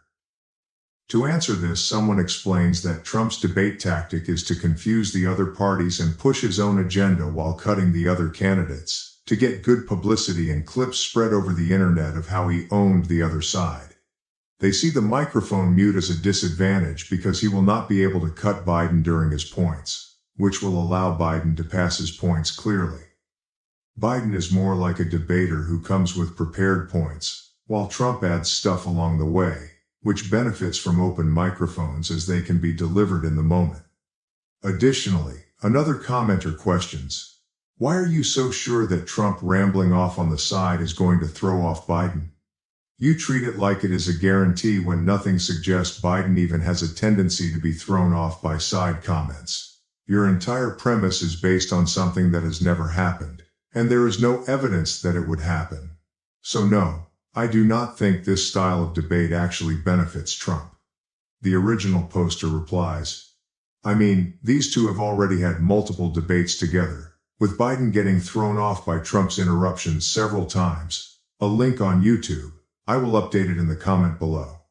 There is my evidence. Do you have any evidence contrary to this? Someone responds, you are comparing being talked over by someone else with a live microphone versus being thrown off by someone chirping on the sideline in your earshot. Those are apples and oranges. If you want a more apt comparison, then use Biden's response to being heckled at the State of the Union. That is what you are suggesting is going to throw Biden off his game, not Trump with a live microphone interrupting Biden.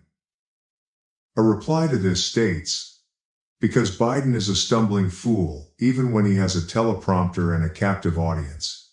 He is going to be a mess whether there are interruptions or not. Pure comedy if he was not the leader of the free world. It is really elder abuse at this point. Furthermore, another comment observes, this strikes me as something easily anticipated and prepared for.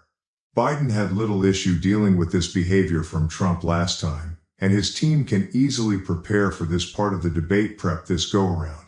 If anyone on Biden's team had thought this would be a hindrance to his performance, they would not have included it in his list of demands for the debate. A reply to this asserts, bro, you are talking about the same Biden team that has messed everything up in a row for 4 years straight. Yeah. I do not think they think things through as well as you would expect. Even in the 2020 election, Biden did not win as much as Trump lost. People were already hating everything about the guy and would choose anyone over him.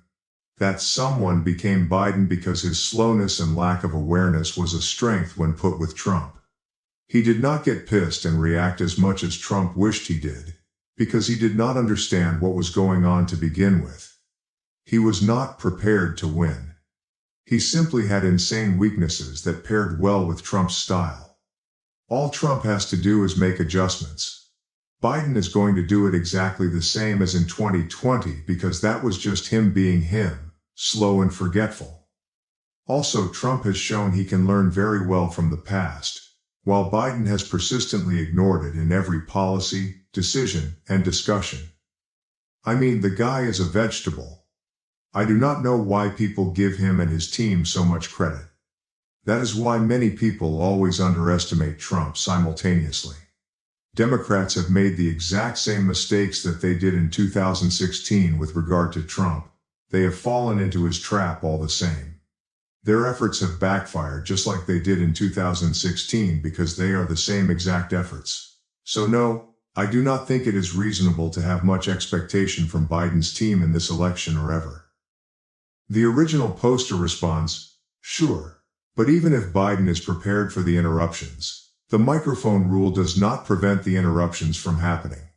Biden could be just as prepared for interruptions with microphones muted or not. The point is that muting the microphones does not stop the interruptions.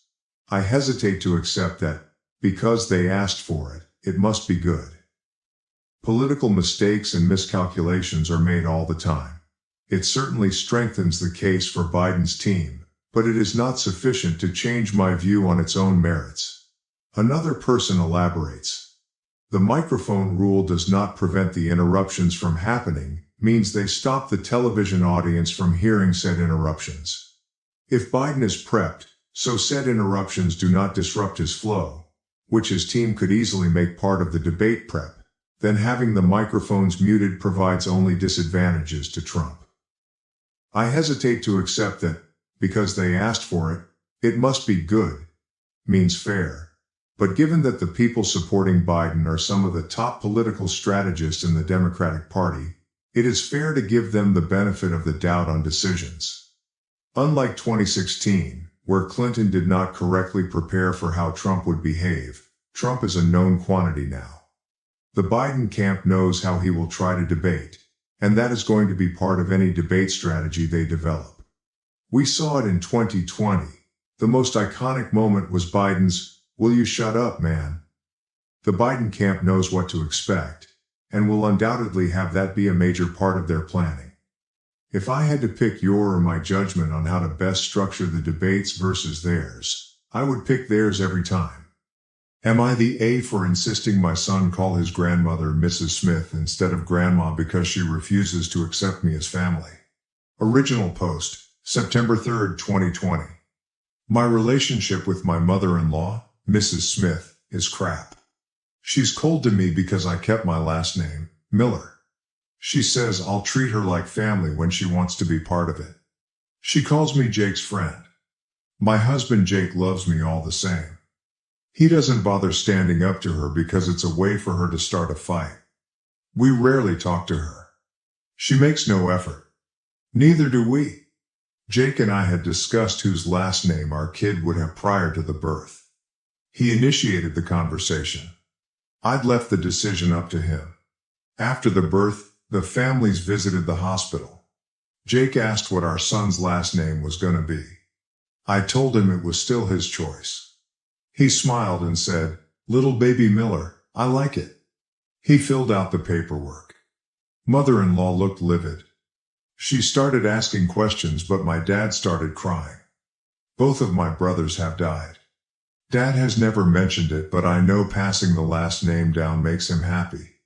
Neither Jake nor I anticipated this, nor did it for this reason, but it was sweet all the same. After she left, mother-in-law let people know what I had done and how now she wouldn't feel like a grandmother. A month later, a sister-in-law announced her pregnancy. Mother-in-law said, "Finally, I'll feel like a grandmother." Again, my husband didn't say anything, neither did I. Our son started talking. During a video call, where my mother-in-law did nothing but gush about sister-in-law's daughter, who is adorable, Jake was trying to get the baby to talk. Son lost interest. I took son, and Jake let mother-in-law ramble some more before ending the call. Mother-in-law said she wanted to say bye to son. Jake turned the phone. Mother-in-law said, "Say bye to grandma, make son say it, I'm grandma now." I snapped inside, so I said, "Say bye, Mrs. Smith." My mother-in-law's face dropped. Jake turned the camera away and said bye quickly. He laughed, said I was awesome, but we better put our phones on silent. The only call to text I responded to was the other sister-in-law, who said I didn't need to go out of my way to be nasty. That mother-in-law went around saying how excited she was about son, lie. That her initial comments were understandable because I talked Jake out of tradition, I did not, and that I'd hurt mother-in-law. Mother-in-law needed time to adjust. I said thank you for your input. Mother-in-law texted eventually saying I'd really upset her. I said here I was trying to respect the importance you feel to last names. You've said multiple times I'm not family because of my last name. You made it more than clear that's the reason my child doesn't make you feel like a grandma. Now you'll be known as Mrs. Smith. She said sorry. She didn't mean it that way, but that my dad's reaction was an example of how important last names are. I now had to forgive her because of my family. It made me angrier that she brought my dad into this, and I can't tell if I'm being the asshole or not. Edit. Thank you again to everyone who gave awards. It was very kind of you and I do appreciate it. Jake is home and I had him read the post. Some of you really cracked him up. Some made good points which we have discussed. Apparently, he also got a text from his sister and asked how much money she got from mother-in-law for telling me off. He also made sure to tell sister-in-law who had the baby that we hold nothing against her, should mother-in-law try to spin it that way. She knows mother-in-law better. Jake would also like to tell those who are telling me I should take his name that he disagrees and he's not about the sexism you're spewing. Though he does now want to send mother-in-law a Christmas card from the Millers. Edit 2. You guys are being great. I woke up to many more responses than I anticipated. Thank you. Just to clarify, my son will not be calling mother-in-law Mrs. Smith. They barely have a relationship as he's still a baby and mother-in-law makes no effort. After some discussion, Jake is going to take time to figure out what he wants from mother-in-law and if he thinks that's possible. Relevant comments. Commenter 1. Can I just say your marriage sounds great? The way you wanted the baby's last name to be his choice and he chose yours. There's so much love and respect here. Also, I like how he stands by your side in his mother's nonsense. You both are awesome. Not the AOP, I just assumed our son would have his. He brought it up. He said it was fair since I was doing all the work. He said if he pushed a human out of him, he'd want to put his name on it. Which makes me laugh. I still let it be his choice because regardless of his name, I'm gonna love this kid. If we have a second, I may insist they get his last name. Seems fair. I am a very lucky woman, but it should be noted he wears his gross shoes through the house, so not perfect. But he says I sleep like an MMA fighter, so I suppose we're even. OP responds to a comment that answers many points. Here. I don't see a reason why you were angry when she told you about your father's reaction. Seems a pretty valid point, the importance that the last name has for your father and her. This observation doesn't excuse her actions, but still a good point. I mean, for what you have said, seems like your dad would have made some nasty comments, but his crying shows how important it is for some people. Mother-in-law divorced the man whose last name she took. It wasn't even her original name. And she has another son who is going to have kids. My husband wasn't her only option. And my father lost 2 sons. My dad's reaction comes from a very different emotional place. And frankly, he knew he wasn't entitled to it. He simply appreciates it. Even father-in-law didn't care. And again, this decision was made by my husband, with my full support. Why isn't she mad at him? I'm not sure if this is how you should say it, taste of her own medicine. It was a good move to show her how unrespectful she was doing the same, and calling her by her last name was a good move indeed. But now that she is taking accountability, I think that's the word, it would be a jerk move to keep calling her in that way. Maybe you can use this to put boundaries to her actions, so it would be smart to get an agreement instead of keeping the last name war. I'm not going to keep calling her that. I'm currently discussing with my husband what we should do. Verdict. Not the asshole. Update October 23, 2020. Jake and I appreciated all the support. Though Jake wants the direct messengers to know that he's okay with me taking his balls because he loses everything anyway. This brought him a good chuckle before the serious talk. We both also want to be very clear that taking his name was never on the table, nor does he care. I also want to say I know how great Jake is. Though since the post he's been demanding, I thank the world's best husband anytime he does something for me. His humor is my favorite part of him. Because it's his mom, I let him decide how to handle it. We both agreed that our son would obviously know mother-in-law as his grandma, but he wouldn't have a relationship with her unless she addressed the blatant favoritism. That conversation did not go well. She denied having favorites, lied about pretty much everything, then told me the compromise she was willing to make was that if she had to accept me for who I am, being that I kept that name, I'd have to accept her for who she is. I didn't respond before Jake ripped into her about how she didn't get to make demands. That she was critical of me, assumed things that he already told her weren't true. That this conversation was happening because we didn't accept who she was. He said if he ever heard her make another comment about the Miller last name, he'd take it. She started crying about losing her family and he hung up. One sister-in-law, who is mother-in-law's favorite child, sent me a nasty message including the line, "I wonder if your dead brother would be happy if you used him to break mother-in-law's heart." I sent the screenshot to mother-in-law and said, "Call off your dog or I'll take her to the pound." I have sent a screenshot of that to anyone who has tried to question me. If they tried to defend mother-in-law or sister-in-law, I blocked them. Word got around quickly about this, and now sister-in-law is all but cut out of father-in-law's side of the family. Even father-in-law has come down on her hard. Sister-in-law is desperately trying to apologize and fix this. She even allowed Jake to read everything mother-in-law sent to her about my last name. I tried to read some of it but stopped. I don't want to be angry. I'm taking time to decide how to handle this. I am happy to be done with mother-in-law. She never really bothered me. It does take a lot to get to me. But I don't want her behavior and attitudes being normalized with my son. I wasn't prepared for motherhood to have such a strong effect. Jake did admit he gave son my last name for my dad. Years ago my dad asked if Jake was going to propose to me. Jake said if my dad wanted to know he would give him a heads up but he wouldn't ask for his blessing or permission. In many more words, Dad said he never had any expectations of that. He didn't worry about gender roles, though he was glad he would gain a son again. Jake didn't feel obligated. He just wanted to do that for my dad. Sincerely, thank you all. Edit. Hey everyone, I did not expect to wake up to the amount of messages I did. I appreciate them all. Jake takes both the compliments and the insults. As do I. I also want to clear up some questions. Yes, this is real but I'm not going to prove that. Mother-in-law took father-in-law's name. They are divorced. They have 2 daughters and 2 sons.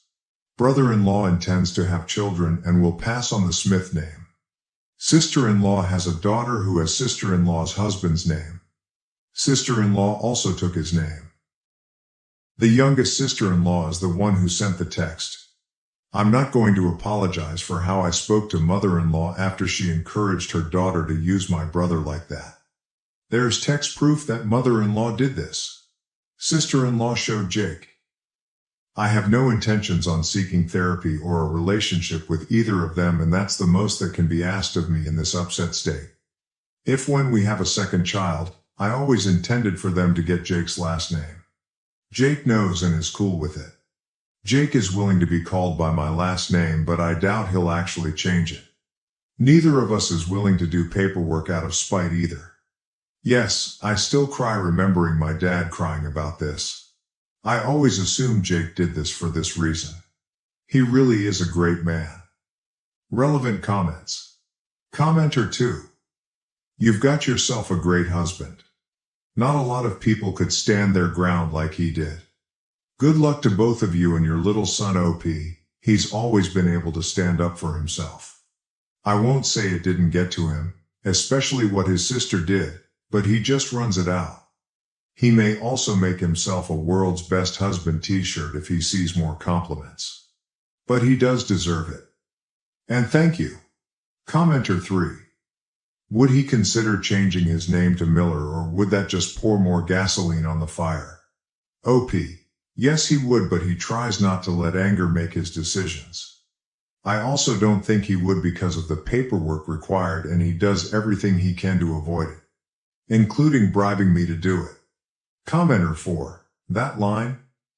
Call your dog off or I'll take her to the pound so bloody good. OP. I didn't mean it violently either. Just keep your yapping dog in your yard or I'll make it someone else's problem. Sister-in-law is still yapping, just more whiny now. I don't think she realized her family would draw a line in the sand. The majority aren't necessarily taking our side, but it's clear they're staying out of it because defending her isn't really an option.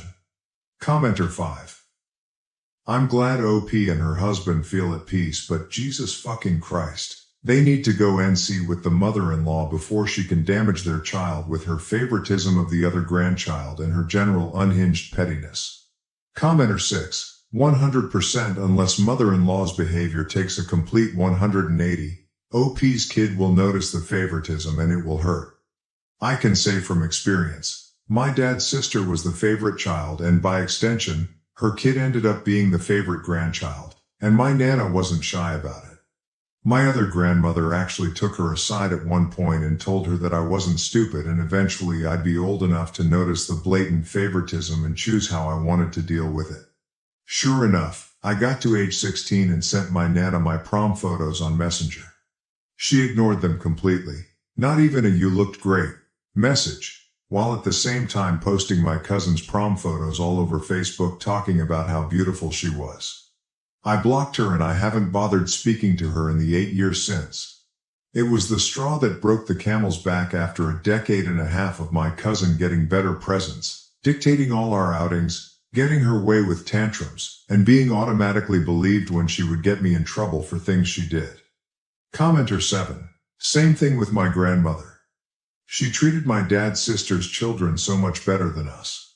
She was awful to us growing up while treating them like princesses. It's funny now how much she has changed her ways now that we are all grown and she finally realized that my cousins are shit. It's a bit too late now.